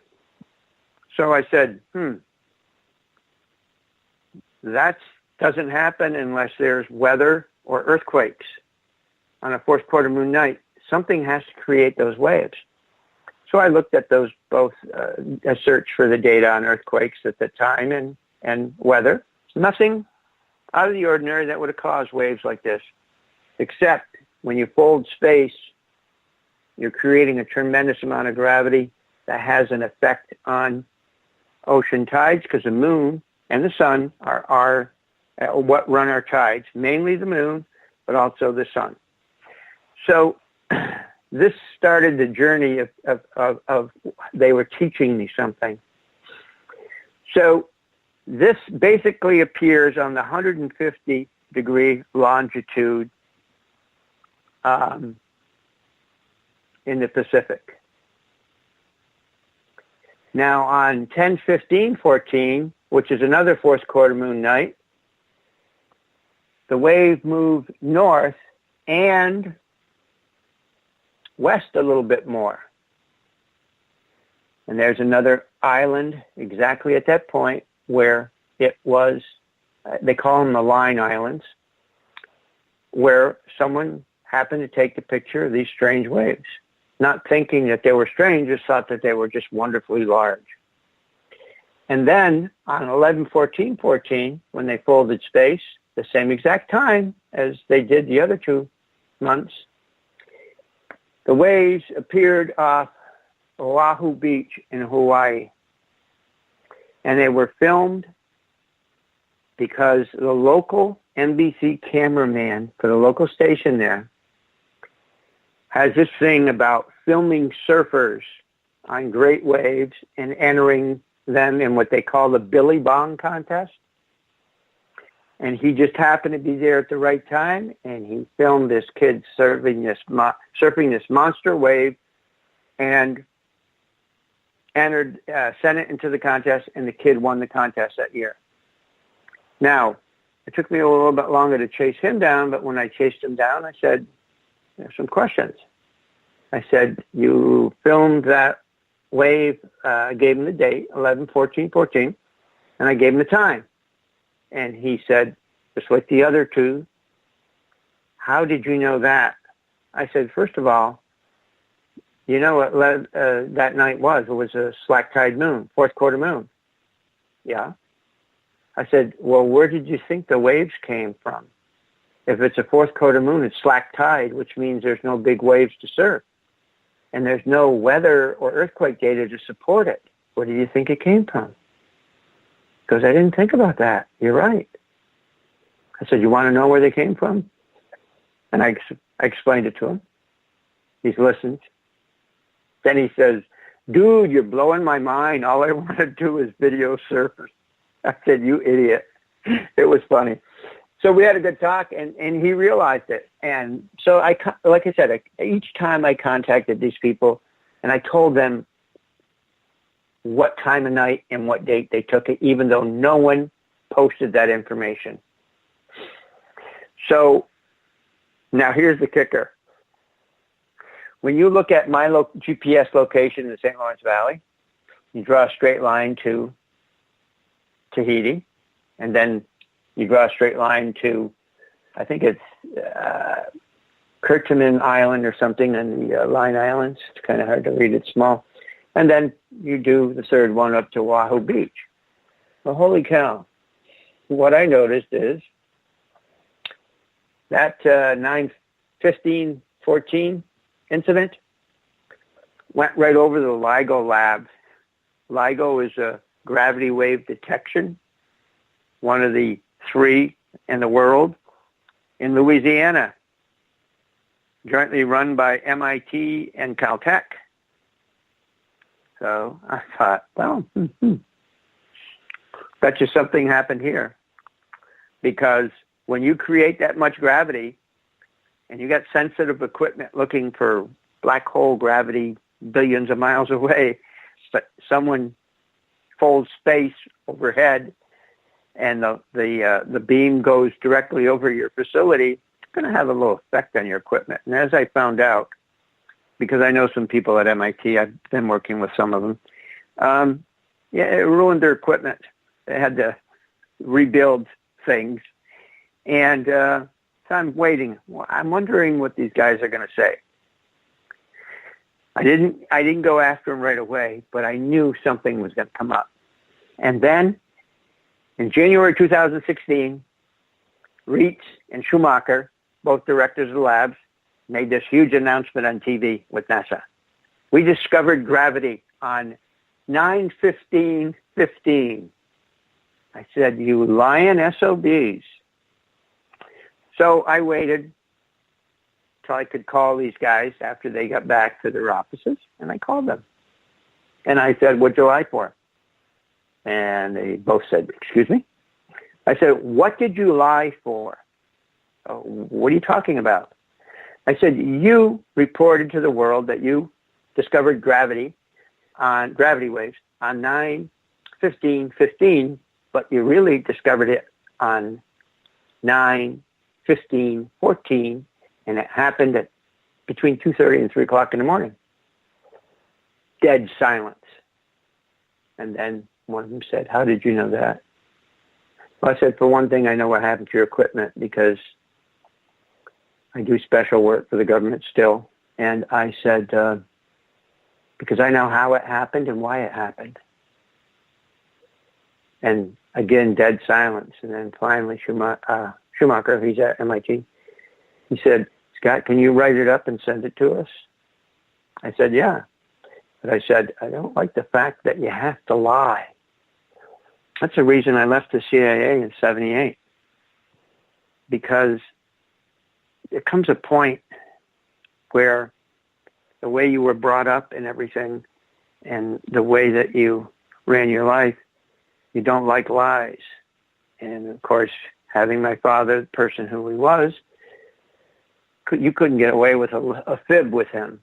And so just what I just, I don't think that just because you're getting your money from the U.S. government to run your labs and research and makes a big deal, plus you draw a little bit of money salary out that grant, that you can lie about what happened or what thing. But that's the whole character with what's going on and why they're here and why we're being visited in such large numbers all over the world. There's a reason for it. And that reason is another lie that they've covered up, or another lie they've told to cover up. And that is we have a binary star with its own solar system and the junk that travels with it, that on a periodic timeline comes through our solar system in its rotation. Now we know from our Hubble research, the one Hubble that we know about, because they built 2. They didn't build 1, they built 2. The other one, infrared, went looking for a binary star, and they found it. And for some reason, 30 years ago, I get into these books like Forbidden Archaeology, The Night the Sky Fell, all these Indian legends or tribal legends about certain things that happened that, wow, this is really strange. Everybody says, oh, that's BS, that's a myth. Of course, Forbidden Archaeology, when you find something that doesn't agree with the mainstream, you either conform and make up a different story, or you're blackballed and you can't teach anywhere and you won't get any grants to do your archaeology. And that's what you call about covering up the true history of Earth. Because how else can you explain on the Bolivia, I believe, Argentina border is a place called Lake Titicaca. And there are seahorses in Lake Titicaca at 10,700 feet in the Andes of elevation. How did they get there? One of the driest deserts in the world is between Lake Titicaca and the Pacific Ocean. So they certainly didn't swim uphill. How did they get there? Secondly, Lake Baikal in Russia, Siberia, largest landlocked lake in the world. Landlocked means there's no outlet to the sea. It's 2,000 miles from the ocean. Yet it's full of seals and jellyfish. How'd they get there? And then we go to all those woolly mammoths that are flash frozen and buried deep underground or deep in the permafrost or in glaciers or whatever. How did that happen? Well, one guy got it right a long time ago. His name was Professor Hapgood. And he came up with the theory called rapid earth crust displacement, which Einstein agreed. Rapid earth crust displacement. Now, I've been kind of lucky in life in the fact that I have been to 7 different universities, different programs that the federal government paid for. So I am very well schooled in what you're taught in college from some of the best universities in the world, and best universities in North America. And some things never made any sense to me, especially some geological and archaeological things that we were taught. It just did not make any sense. And I started getting into this Scott, I'm going alternative to have to put you on hold right there because we are having our backs up against a break right there. Most interesting hour indeed with Scott Varden, our guest tonight on Spaced Out Radio, telling us about his own ET contact, how it happened, how it ties into the government. It really makes you wonder how much the government really knows about what is going on, doesn't it? It's so extreme. And then the musical tunes. It does make you wonder when you see some people sing or play instruments on where they come up with some of this. Like our own man Bumblefoot around here. How incredible is he? We got 2 hours down, 1 hour to go on Spaced Out Radio tonight. Scott Varden is our guest. We're going to be getting more into government conspiracy. How do they know? How much do they know? And more about his own personal experiences as well. We'll be right back with Spaced Out Radio right after this. We're getting strange on Saturday nights. Hi there, this is Dave Cruz, and each Saturday, starting at 9 p.m. Pacific, midnight Eastern, I will take you on a tour of the weird and obtuse on Spaced Out Saturdays, from aliens to Sasquatch and every tinfoil hat in between. We got you covered. Join us at spacedoutradio.com for Spaced Out Saturdays. See you there. Not ready for bed on Saturday night? Right after Spaced Out Saturdays, hop on over to S4 with Corey Ruiz and me, Eric Cooper from Forest Moon Paranormal. With S4, there are no limits to what we try and uncover. From government conspiracies to helping clean up the paranormal, no topic is safe on S4. We get to the heart of the matter, of the subjects you want to learn more about. So tune in on S4 starting at midnight Pacific, 3 a.m. Eastern, only on spacedoutradio.com. Have you had an experience you can't explain? Would you like someone you can trust to look into it? We have just the place. The SOR Sightlines Report is the place for you to find answers. Whether it's Bigfoot, UFOs, Dogman, ghosts, aliens, or anything strange, the Sightlines Report will get you connected with one of our expert researchers to find out what's going on. All of your personal information is kept 100% confidential. The SOR Sightlines Report, a place for you to find the answers you need. Only at spacedoutradio.com. Hi there. I'm Butch Witkowski, lead investigator with U4Cop. On the final Monday of every month, you can listen to me and host Dave Scott on Spaced Out Radio's Strange Days. We're going to get to the heart of the matter when it comes to what's happening out there. People are seeing and experiencing things from ET contact to Bigfoot, and I want to hear about it. Your experiences are what we investigators need to help solve these unknown mysteries. So tune in at spacedoutradio.com to the final Monday of every month from Butch Wachowski's Strange Days. This is Eric Markham, news editor for the Spaced Out Radio's The Encounter Online. We have put together a great team of writers and journalists from all over the world to bring you top-quality paranormal stories, from alien encounters to the latest conspiracies. You won't find any of that fake news here. True stories and top-notch reporting as we look to bring these experiences to the mainstream. The Encounter Online, only at spacedoutradio.com. Do you want to know the truth? Do UFOs exist? Are aliens real? Are the governments hiding the biggest secret in history? We're UFO seekers, and we're on a hunt for the truth. Subscribe to our YouTube channel and follow along with us as we journey across the United States, visiting UFO hotspots and alien hotspots, trying to document the UFO phenomenon. Catch us on Spaced Out Radio every third Monday of the month as we discuss Area 51, UFOs, and more. And also, don't forget to subscribe to us on YouTube.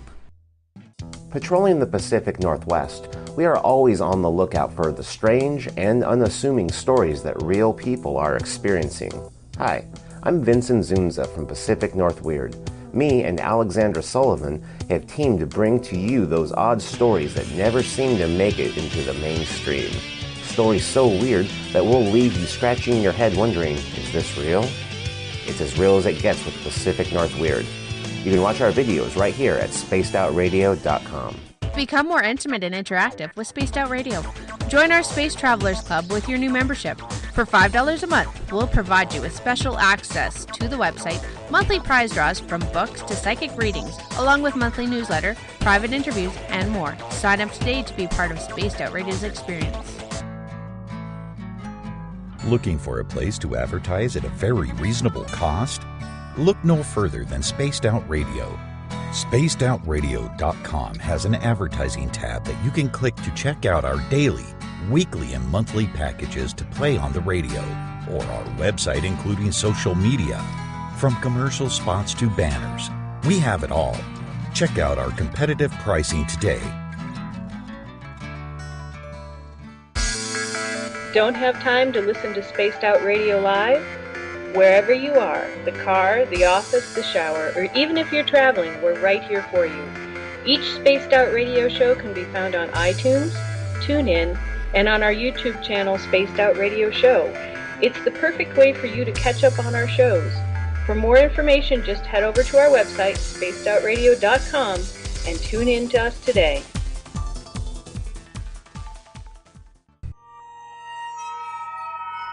You hear footsteps in the empty room above you. A rocking chair begins rocking by itself. Don't be afraid of the things that go bump in the night. Reach for Spirit Storybox, the iPhone app the Huffington Post UK called the only ghost hunting app you will ever need. Spirit Storybox. The spirits are telling their stories. Are you listening? Strange creatures lurking in the night, the sounds of wood knocking in the forest, odd happenings right out of a fictional world. These are the reports I love. Hi there, this is author Ronald Murphy, and I would love it if you join me and Spaced Out Radio host Dave Scott the second Wednesday of every month on our journey into the unknown land of cryptozoology at spacedoutradio.com. From Mothman to Frogman and everything in between. Hey, they don't call me the crypto guru for nothing. It's Cosmic Sundays with me, Elizabeth Anglin, in Cosmic Passport. Let me take you down a 3-hour spiritual journey where we will get into everything from ET contact to Psychic Sundays. It's a journey of listening and learning together with some of the best professionals in their fields. You can tune in to Cosmic Passport at spacedoutradio.com every Sunday, starting at 9 p.m. Pacific, midnight Eastern.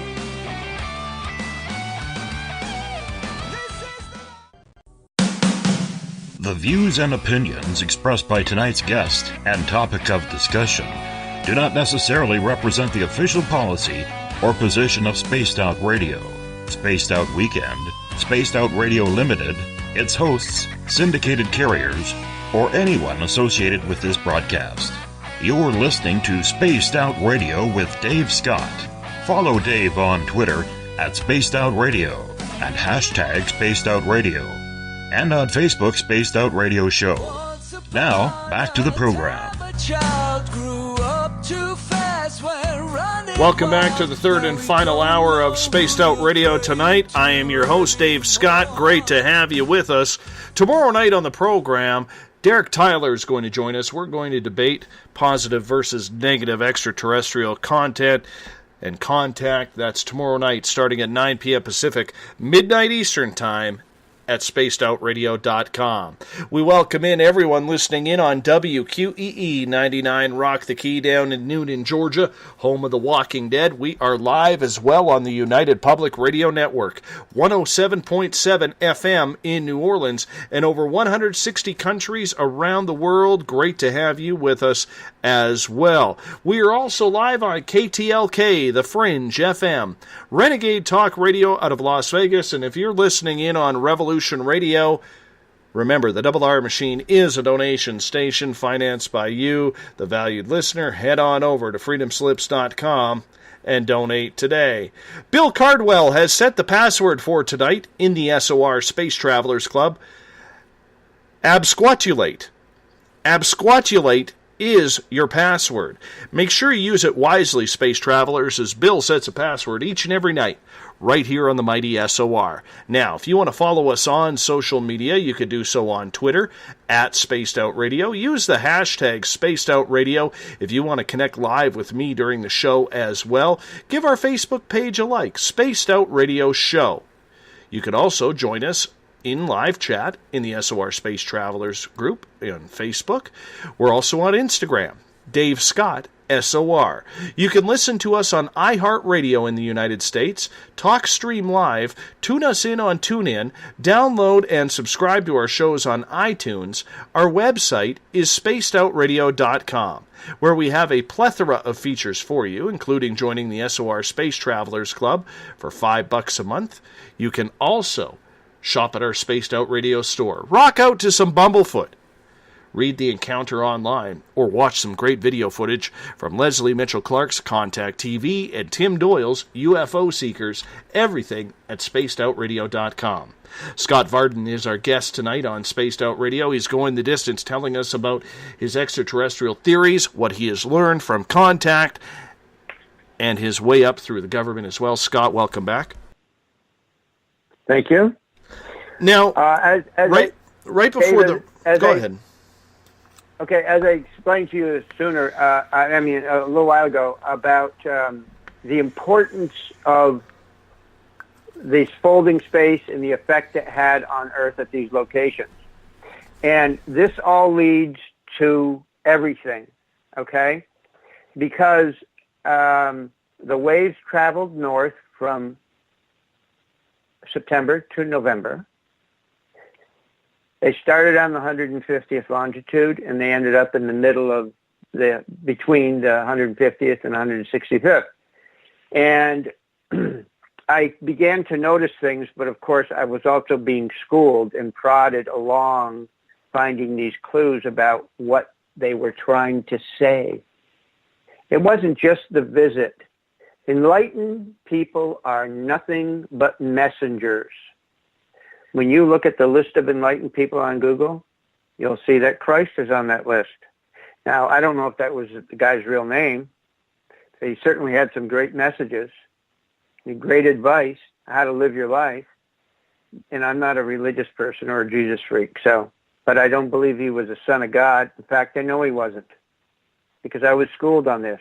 He was an enlightened person. He was visited at birth. And what they described as the Star of Bethlehem, whenever it occurred, for whatever person they made up Christ about, it's exactly what I witnessed in the sky. That's how I described it.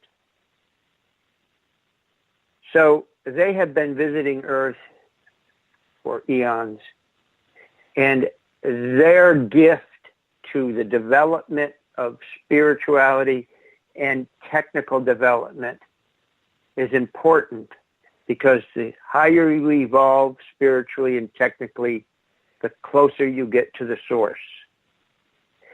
And so they were showing showing me this. Took a while to figure it out. Had to go to some astrophysicists and physicists and mathematicians to work everything out. And finally, you computer model it on a global scale, a round globe. You notice between the position, because then you can calculate exactly how far their spaceship, the round spaceship folding space, was from the moon, because the curvature of the Earth at the spot of the waves each time, drawn a straight line to my location. Naturally, you can't curve the line, but it's going to come up off that one point where it hit the Earth, and it's going to rise. And when you take GPS my location straight up, which it was exactly overhead, you can calculate distance, and it turns out to be each time a 3, 4, 5 right triangle. Absolutely amazing when we finally reached to this point about what, the math involved in it, because that's all part of this ability to fold space. And once you can fold space, you can travel using wormholes, traveling faster than the speed of light. Because if you can go 13.4 billion light years in about 20 minutes, which I witnessed more than once, you got to be booking. And the mechanics of it are covered by Einstein and several other scientists. But if you don't witness it being seen, then I guess you can be a little skeptical and wonder how this could be done, because we're always told you can't travel faster than the speed of light. Well, apparently you have to get here from their house. So basically, from our September equinox to the winter solstice, North America is tilting away from the sun. That is why the wave moved north. But I couldn't figure out exactly why it had to move west a little bit too. Well, when you start calculating the distance between the Earth and the moon each time, you see a pattern that can explain mathematically why the wave moved west, because the moon gets further away from the Earth during that time. So, but the message they were sending me here and proving was what happened after November 14th, 2014, which turned out to be the snowiest and the coldest winter in North America. My son in Boston had 7 feet of snow on his front lawn. We actually, and not by coincidence, had to travel, and we traveled out of this weather where it was not so miserable, and down south and then out west into Arizona, which was rather pleasant. They were proving that they could move our planet, because they moved our planet the night on November 14th, because Orion is very prevalent in the night sky and then. And when you feel like you can touch Orion because it is not in its normal position at what size it should be on Earth, then you realize, hey, we're closer somehow to that constellation. How's that?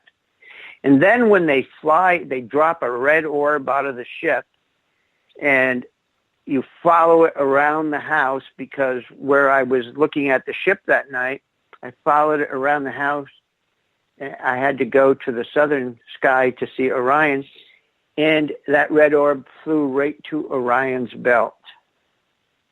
And then I got the message. Orion's gone, nobody is home. There's a nebula in the Orion constellation, which means a star exploded, which means what was ever around that star bit the dust. Orion is gone, nobody is home. There are your roots. They're coming to do something that's never been done. Now, I noticed that when I was listening to this Coldplay song called Talk off their X and Y album, I'm going to read you what it says. Starts off, some, 4 stanzas of instrumentation, and then it says, Chris sings, "Oh brother, I can't get through. I've been trying hard to reach you because I don't know what to do. Oh brother, I can't believe it's true. I'm so scared about the future, and I want to talk to you. Oh, I want to talk to you." You could take a picture of something you see. In the future, where will I be? You could climb a ladder up to the sun, or write a song nobody has sung, or do something that's never been done. Now, when I listen to that song, and I'm going to be sitting down with Chris about this, because this all, again, everything is connected, everything leads. Sometimes when you get their messages, I don't know if it's acceptance in our human mind or whatever, but you may not get it exactly right the first time. Because when I listen to that song, I hear, and you can listen to it. You can play it on YouTube. I hear Orion is gone, nobody's home, and they're coming to do something that's never been done. And basically, that's what they were showing me. And so I wanted more, something more tangible. So I started doing more and more and more research. And I bought Emanuel Velikovsky's books. Now, we know geologically and by dating, carbon dating, which I don't think is as accurate as we think it is, but we know that at some point in Earth's history, these things happened with rapid Earth crust displacement, which caused, just for example, just 3 of the things. The flood was real. It really did happen. But why did it happen? Why did these seahorses end up at 10,700 feet elevation and are alive? They're still breeding and staying alive in that water. And why are those seals and jellyfish in a landlocked lake 2,000 miles from any ocean? Something had to happen to Earth to cause those situations, those environmental and geological situations, to change in such a rapid fashion that it trapped these things in the timeline, including the woolly mammoths that got flash frozen. You can tell what they were eating when it happened. You can examine the pollen in their trunks. I mean, if you can't realize that just doesn't make any sense from what we've been taught and told, that something has had to happen. Why have all these civilizations gotten to a certain point and then crumbled? Okay? Something causes it. But you can see in the dating of things that at one point or another in time, it didn't become so severe to cause such things like this to happen. Not that there won't be Earth changes, because we know that there's going to be Earth changes, because I was in on a computer study in 2010 with the Department of Defense, where they told everybody we need to do all this computer powering, and we need you to help us with this and that, because we want to know what's going to happen with global warming and the changes to Earth. That was just another lie. They wanted to know what basically was going to happen if this other heavenly bodies, as described in Emanuel Velikovsky's research, come through the inner solar system and cause havoc. Now, there are a lot of things that we could get deeper into, like plasma discharge in an electric universe between a larger body and a smaller body, things like that. that's happening right now between these objects and our sun. There's no question about it. We think the Grand Canyon was formed because, we're taught, not we think, because I know better, was formed because of the water eroding down the mountains all the way down to the ocean. BS. When you look at the Grand Canyon, you take the water out, and then you look at the big canyons of Mars, you realize that something caused that. Then when you study the Eye of the Sahara, you realize that that was a direct plasma discharge contact point, because with such a huge shot of plasma between the two bodies, that it actually removed and vaporized the stone in such a fashion where you can't honestly explain it any other way. How? Because it's not man-made, it's not environmentally made, and that's what happened to the Grand Canyon. That's what was a long plasma discharge at a certain point in time. They date it in certain layers and years, but that's the age of the rock in layers. It's not exactly, only happened this little bit this year and 10,000 years later this much. And no, it happened all at once. Yeah, there's some erosion, but not the story that you're fed in school. So basically, Velikovsky's work explains, he did not understand what they were, but he properly explained scientifically that at one point or several points in our past that these heavenly bodies came through the inner solar system and things went down the crapper real quick. Volcanoes going off all over the world. Massive earthquakes. Geez, what's happening now? The Ring of Fire around the Pacific is going crazy with volcanoes. In our recorded time, there never has been this many volcanoes active. Other volcanoes are starting to wake up. All the swarms of earthquakes in Yellowstone, the earthquakes in Italy, the earthquakes all over the world. I mean, I think it was, I don't know if it was this morning or yesterday morning, there were 3 6+ earthquakes, one right after another in the Ring of Fire.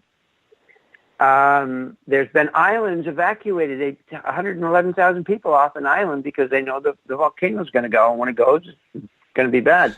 Are you saying are you saying that ET contact and the way that they have shifted this planet, that it's causing all of this weird weather phenomenon that we're having?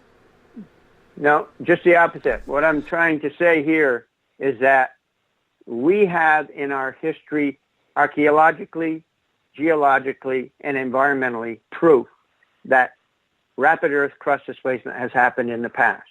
Okay?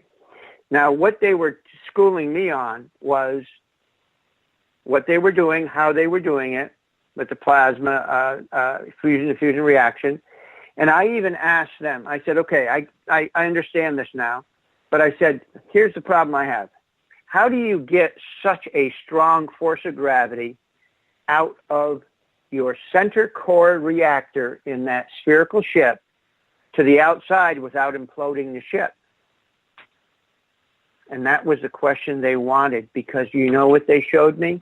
And it all makes sense when you look at the table of elements and you understand a little bit of engineering. Okay? They came and got me. And I was at night. I was in bed. They came and got me. And there were 3 people, a female and 2 males, and they're showing me these like conduit pipes. They're really weird.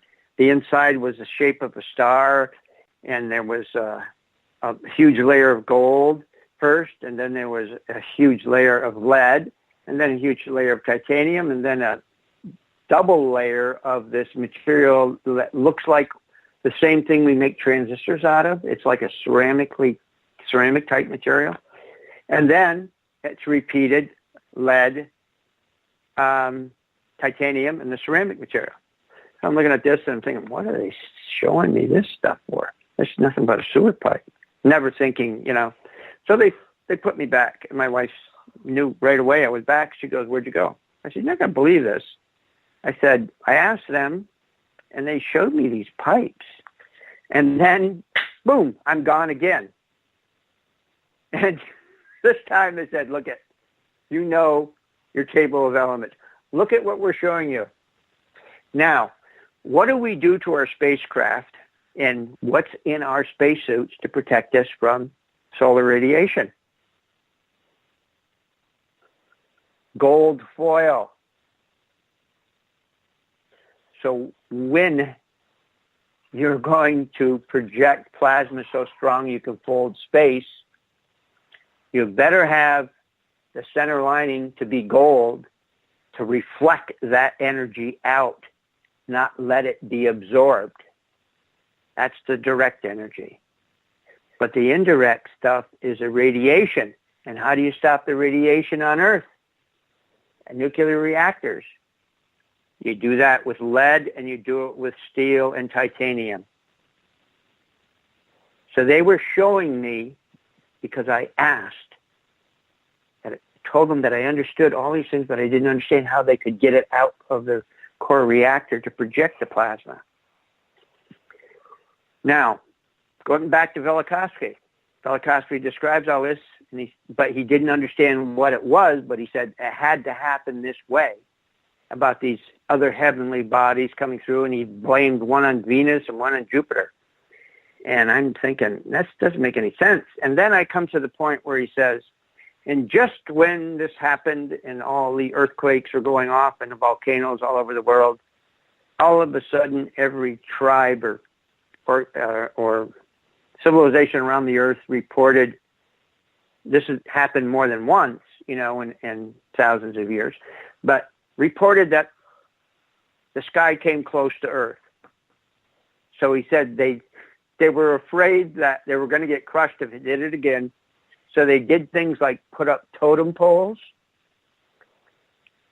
anything tall that could hold up the sky in case it came down again and would crush their village. And when you look at, if you've ever been to Alaska and you look at of course you got the Inuits in your area, and the totem poles, they're around the villages, and they've got all these strange things on them that we misinterpret, carvings. They were put there because things were getting kind of bad on Earth, and as he describes, these tribes saw that the sky came close to Earth, and they built these things. But Velikovsky said, well, that was because of all the volcanic ash in the sky. And I said, I don't think so. I said, look at a cloudy day, totally cloudy. Is the sky close to Earth? Okay, now we've seen what happens when volcanoes have gone off and put a layer of volcanic ash in the sky. Makes beautiful sunsets. But I said, is the sky close to Earth? The only way you can tell the sky is close to Earth is if you're looking at the night sky and then all of a sudden it becomes closer to you, the constellations that you're looking at. And to further this point, there's a book. Actually, they were from Vancouver. They were two librarians who set out their life's goal to do the research on finding Atlantis. Their first book was called The Night the Sky Fell. What do you mean the sky fell? Well, the way they describe it, the stars fell from the sky. And of course, there's Inuit legends about the time that the raven ate the sun for a little while and spit it back out.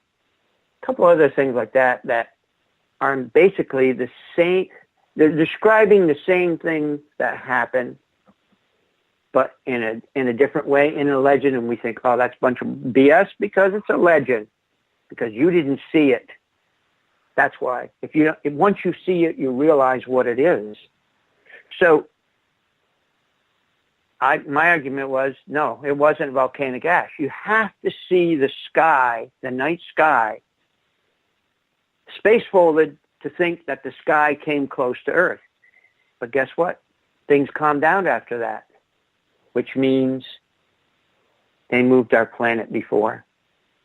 When man started getting to a certain point of civilization more advanced, and they were demonstrating between September and November that they could move our planet Earth.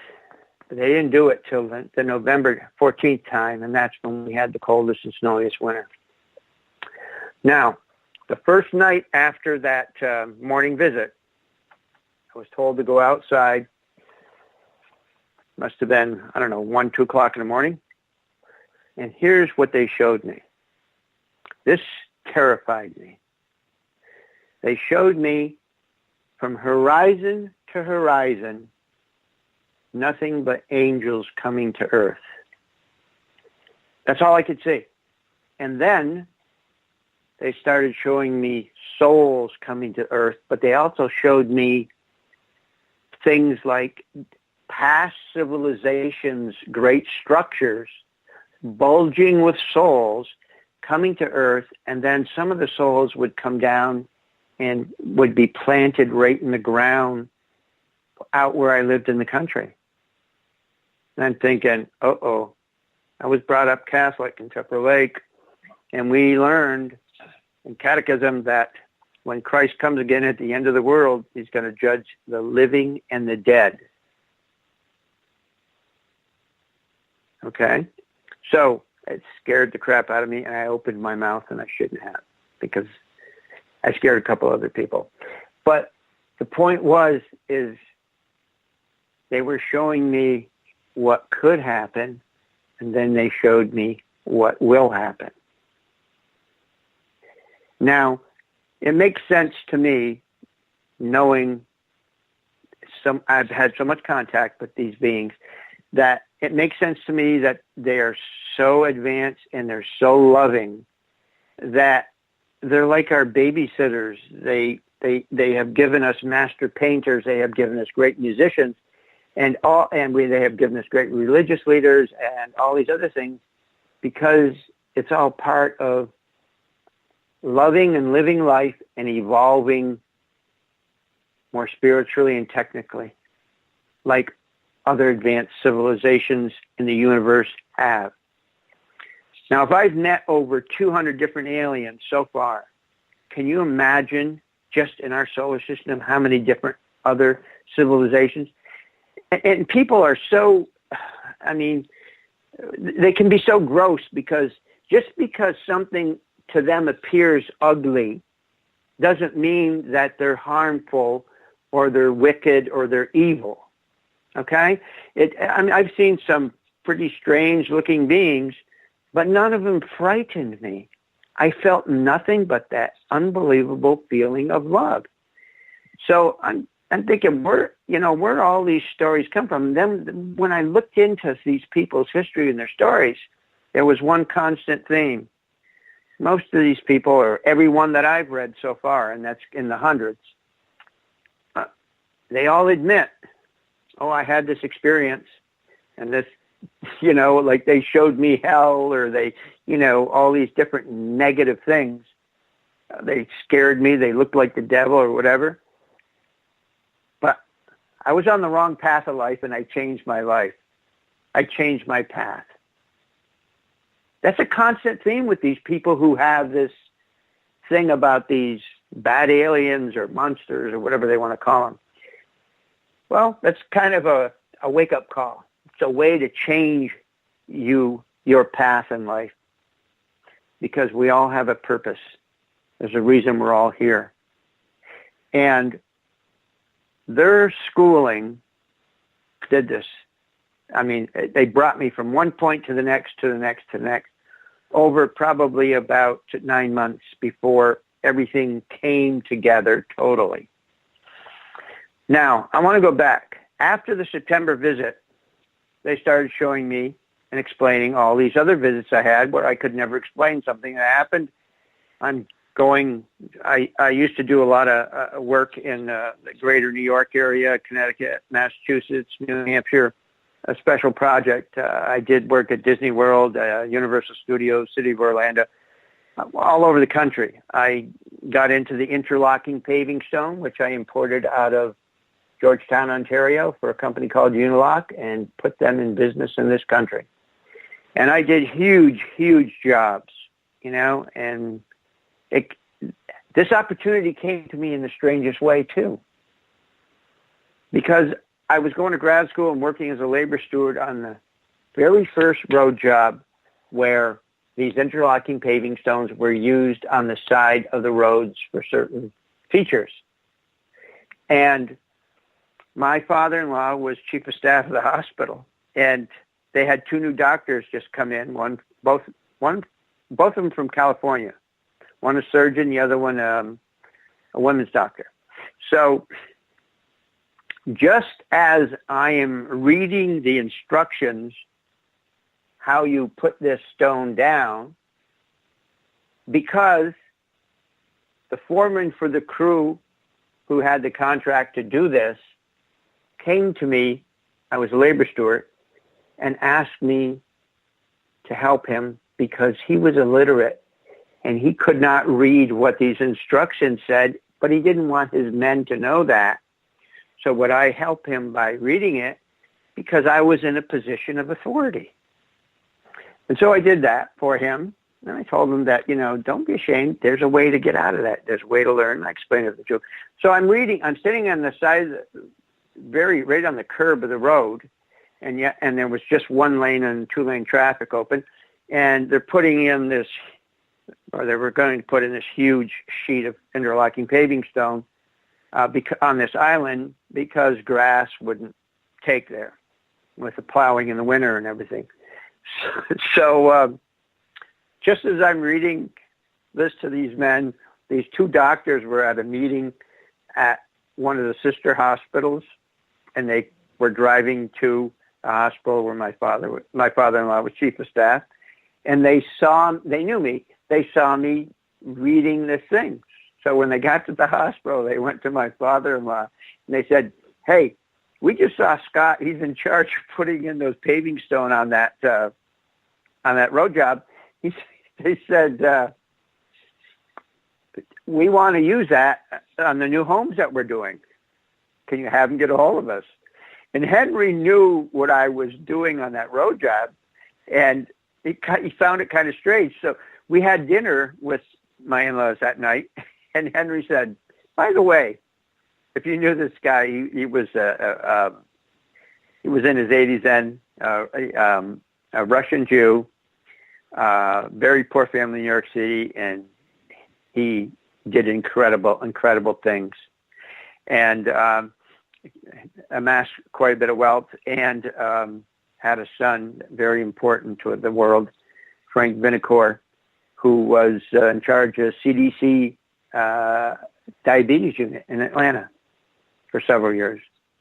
So in any event, Henry said, "By the way, are you in charge of doing this?" I said, "No." "Why? Whatever made you think that?"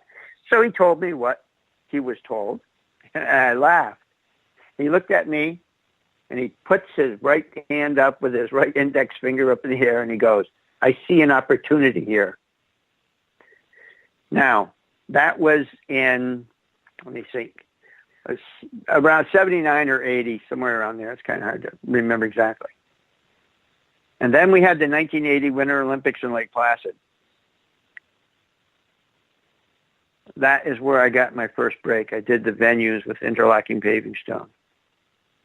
And after the Olympics, all the architects in the Northeast and country wanted to go to Lake Placid to see what they did, what they built. It's very common. And from that, I was contacted by an architect that was doing the Long Wharf complex for Fusco Corporation, whose financial partner was Southern New England Bell, in New Haven, Connecticut, right on the harbor. So I went from doing large estates in the Adirondacks for wealthy people, and some of the villages and cities, they would put in 10, 20, 30,000 square feet of new sidewalk and paving stone. In August of 85, I left my position as the Commissioner of Labor's representative in the field in New York State. And I got the job, the largest job in the world, New Haven, Connecticut at the time. We put in roads of paving stone. So I went from, trying to make it and making just a little bit to the other side of the realm. That was 85. And I did so much traveling that I said, I got to find a place where I can do this without traveling from Canton, New York, down to New York City or to New Haven or to Boston or Washington or whatever. So we went to Disney World in 85. Everything is connected. Everything. I am certain. And I said, boy, what a great place if they started using paving stone. So I got a hold of their head landscape architect and asked for a meeting. Went in, explained things to him. He liked it. I got spec'd in to do the new entrance into Magic Kingdom, but that was a ways off. Now here's how everything is connected. We're going to get to the Gardner Museum now. So in 87, I think it was, the market fell in October. I'm in the office. I get a call from my project manager at Disney. Scott, we got a problem. I said, what's that? You canceled my project because of the market falling? No. Don't worry about that. It's just be delayed a little bit, but you're still on. He said, here's what happened. A project didn't go union over at Epcot. So the Irish labor leaders from Orlando are over here rioting and turning over cars, setting them on fire. And so I'm thinking, so I said to him, Tom, how's that my problem? He goes, well, when we took a year to investigate you, we visited all your customers on the East Coast. And they all said one thing. Everyone said this, that you could go into their area. I was totally a union outfit. All my men were in the union, several different unions, because we had equipment to operate. And we could go into another area and do our work, and no one bothered us. I didn't have to take men from the local unless I wanted to. In New York City, the cops didn't try to hit me up for a little donation. I could get deliveries during the daytime. I had no problems doing this. I never thought about it. It was a new thing. It took off like crazy, and the labor's union, which I was allowed to get in a couple of days after graduation from high school, and they basically put me through the first 4 years of college and gave me work whenever I needed it, even though I still had this affiliation with the government. So I said, well, he said, so we figure you know someone. And I thought for a minute. I said, who do I know? I said, hold on, Tom, I'm going to call someone. So I picked up the other phone, called a friend of mine who was a business agent in New Haven, Connecticut. I really liked the guy. But like his father before him, he ended up going to federal prison too. Something about organized crime. In any event, but he wasn't in his office. Well, where is he? He's up in Providence. Well, I knew that's where Giuliani chased everybody getting put in jail for mafia. That's interesting. I said, can I call him this? I said, sure, here's his cell. So I call him. And I said, Butch Ionora. I love the guy. People do things, but they're still people. So I said, Butch, I got a problem. And I explained it to him. And the next thing comes out of his mouth is, well, you're in luck. I said, why is that? He goes, because I'm sitting here with Arthur Coya, Jr. and Sr., who basically ran Labor's International Union in North America and AFL-CIO. Oh, tell them. So they get on the phone, father and son. I tell them. Hold on. So now I got two phones I'm holding on to, right? 25, 30 minutes later, someone comes into the Disney guy's office and he says something. I didn't hear what they said. Then Tom said, gee, thanks, Scott. And I said, what do you mean? He goes, well, a few minutes ago, two vans full of big tough guys pulled up to Epcot, beat the shit out of the labor's union guys, and then threw them in the van, and then had the rest of the workers clean up everything, and they paid everybody off in cash. And I'm thinking, what? And but I didn't say what. I said, well, then you owe me, pal. And he goes, okay. Tuesday, Disney stock's going to $13.25.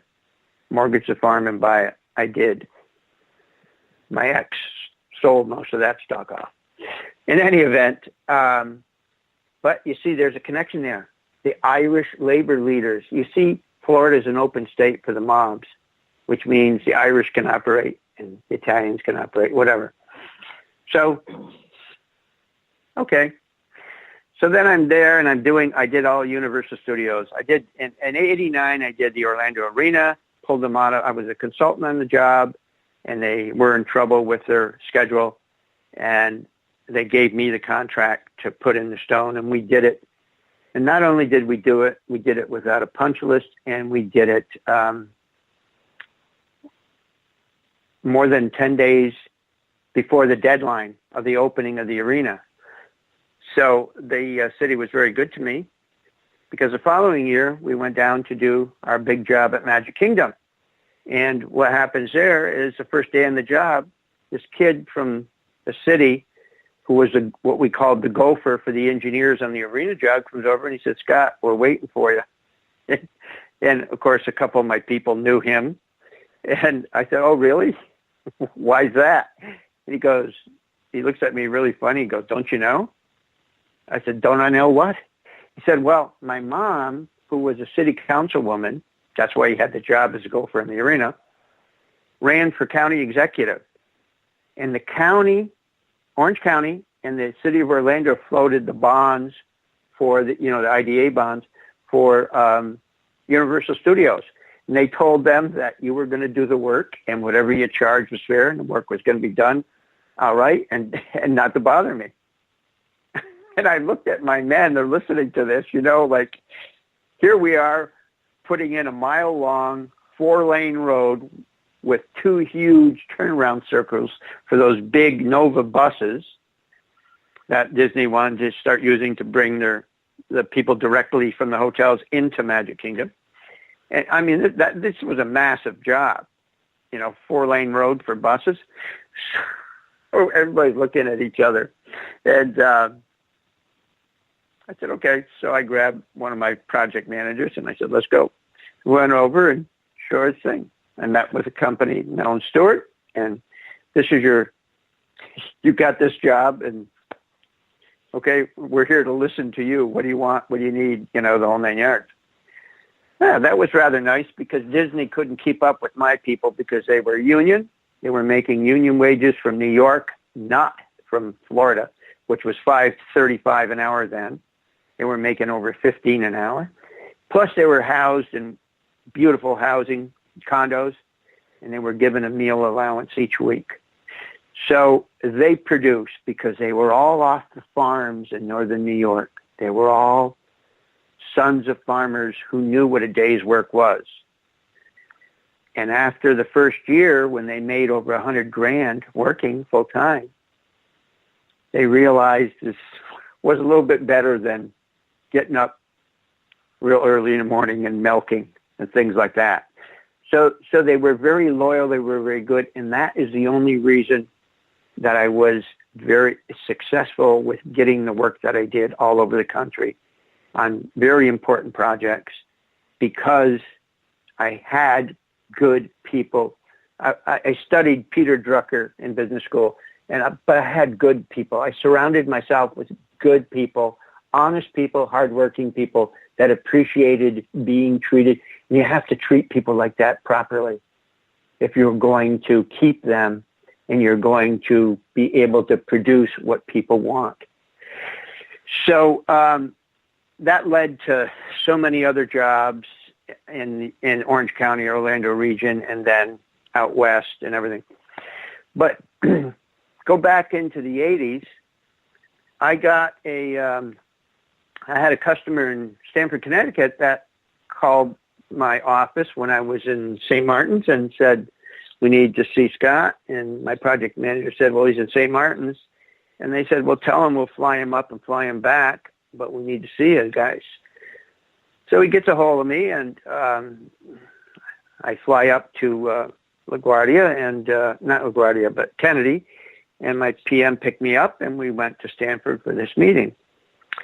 And we had done several jobs for this company, and apparently what their answer was, we really like what you're doing and how you do it, and we've got this contract building this General Mail facility, the first one in Connecticut, and this material that they use is an asphalt plank on the inside for the whole floor, which probably was 1 million square feet, and we like the method that you do it. Will you give us a price on this? And I read everything and looked at it. I said, we do interlocking paving stone. I said, this is asphalt plank that you have to put on a glue on the floor and put this stuff in, and it's got to be put in exactly a certain way, and then there's all these other processes. I said, I don't know. I said, first time, I don't know. I said, I'll do it cost plus for you. They said, okay. Boy, that was a mistake. In any event, so we did this job. Now, this is 87. The first year Manville came out of bankruptcy. They're the ones who made the product. They gave us asbestos. So what do? They moved the plant from wherever there was to Waukegan, Illinois. And their genius engineer didn't notice that when they put the plant back together that made this product, the die that cut the product out of the raw materials or the blended materials was put in upside down. So when you looked at the product compared to the instructions and the engineering on it, the bevel was totally opposite. But we didn't notice that right away because who would think that someone would be doing something that stupid?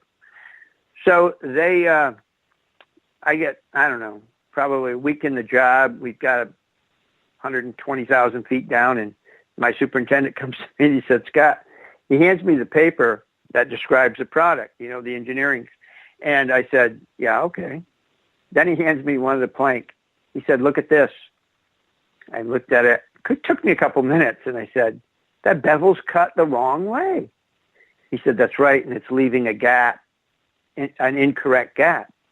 Oh, I was livid because here we're approaching the paving stone season where I made my big money, and here I'm doing this asphalt plank for a customer for a favor on a cost-plus basis.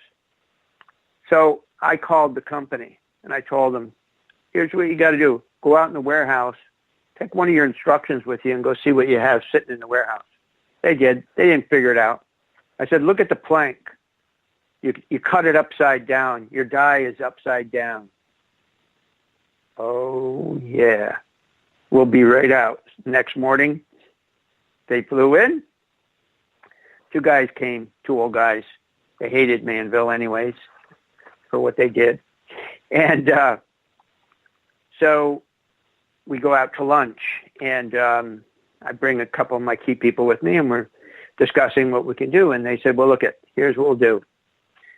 You can rip everything up. And they said, we'll make you all new product, and we'll pay you for what happened between now and the new product. I said, that's not going to happen. They said, why? I said, because in another month, we're going to be laying paving stone where my money is, but we're not going to be putting asphalt plank inside a building on a cost-plus basis. I said, here's what you have to do. I need your sealer manufacturer. I'm going to have them up the solids contents.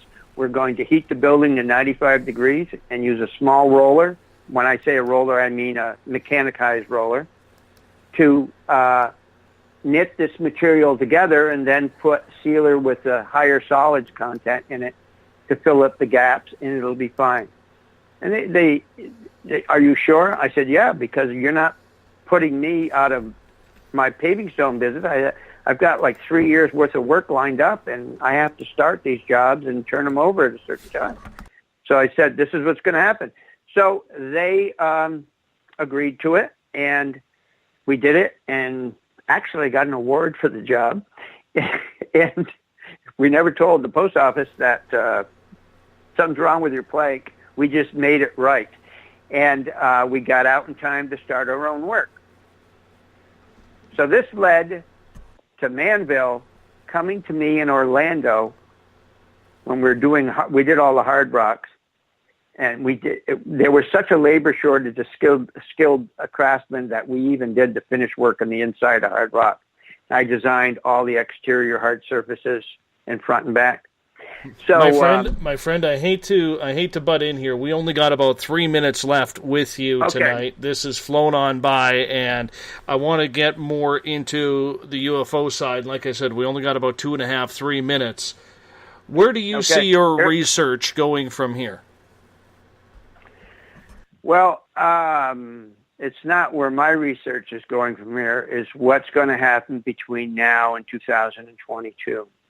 Okay?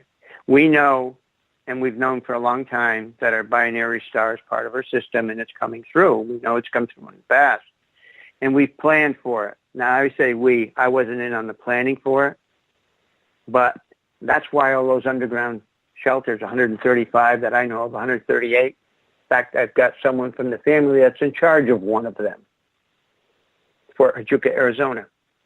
Okay? Where'd the money come from to do all that stuff? Do people know the truth about 9/11? No. What happened at 9/11? I know what happened because I'm an explosives expert, and I know how to bring buildings down and how long it takes, the amount of planning and everything else, engineering that has to go into it. Why would someone do something that horrible to our own people? They did it for the gold to pay for their underground facilities, and they did it to put these new laws in place because they knew what was coming, and they knew that when the people find out, when they can see it for themselves in the sky, that things aren't going to be the same anymore. In other words, so what happens? What happens in 2022? I'm not going to give a date, but I know it's got to be between now and 2022. And it's going to come through our system. It's already has an effect. Our weather has been crazy. I'm growing tomatoes in October. I have been canning every single day. I mean, I live in northern New York. You know, why is global warming? BS. It's the warming is coming from our binary star because it's infrared. It's heating up the magma in the earth, and it's causing these weather things to go crazy. And the volcanoes all going off all over the place because of that. The earthquakes, it's because of this larger mass approaching the inner solar system. And we've known this since the early 80s. Hubble found it, the second Hubble found it. I even know the project manager from Elmer Perkin that built the two Hubble telescopes. He's not alive anymore. But so basically, why they're here visiting us and teaching us these things is because what is going to happen. Look at Edward Casey's predictions. Edward Casey was Edgar Casey, okay? The Sleeping Prophet. He described things that show up now on the Navy map that I would help participate in developing the data to find out what kind of earth changes are going to happen to not only North America, but the rest of the world. My friend, I got to cut you off right there. We are literally out of time. Scott Varden, thank you so much for being on Spaced Out Radio tonight. I apologize we don't have longer, but we got to stick with our terrestrial timelines here. Thank you so much for being on the show. You are so welcome, and I'm sure we'll talk again. I hope so. Scott Varden, ladies and gentlemen, UFO researcher, former government employee. What an incredible story indeed tonight. Listening in the background, we got Mr. Ron Bumblefoot THAL rocking us on home. Bumblefoot is the official music of Spaced Out Radio. Tomorrow night on the program, 9 p.m. Pacific, midnight Eastern Time, Derek Tyler will join us. We're going to get into ET contact. We're going to make sure that we get into this debate. Derek doesn't believe that any aliens are good. I, on the other hand, don't believe that. So we will actually debate that 9 p.m. Pacific, midnight Eastern Time. tomorrow night on the show. I want to remind everyone, you can go to spacedoutradio.com to find all of your listening needs. Check out what we do. Shop at our Spaced Out Radio store. I got a great team behind me. They know who they are, including you, Bob Davis, and that wonderful beard. But most of all, it's all about you, the listener. Whether you're on Twitter at #SpacedOutRadio, or in one of the chat rooms on Spreaker, Revolution Radio, or in the SOR Space Travelers group on Facebook, we appreciate you sharing the shows. We appreciate you being here every night. Because without you, my friends, we wouldn't be as big as we're growing. We want to say thank you to our new listeners tonight, because together, my friends, we own the night. We'll talk to you in 21 hours from now. Mr. Bumblefoot, we need a favor. Take us home. Good night.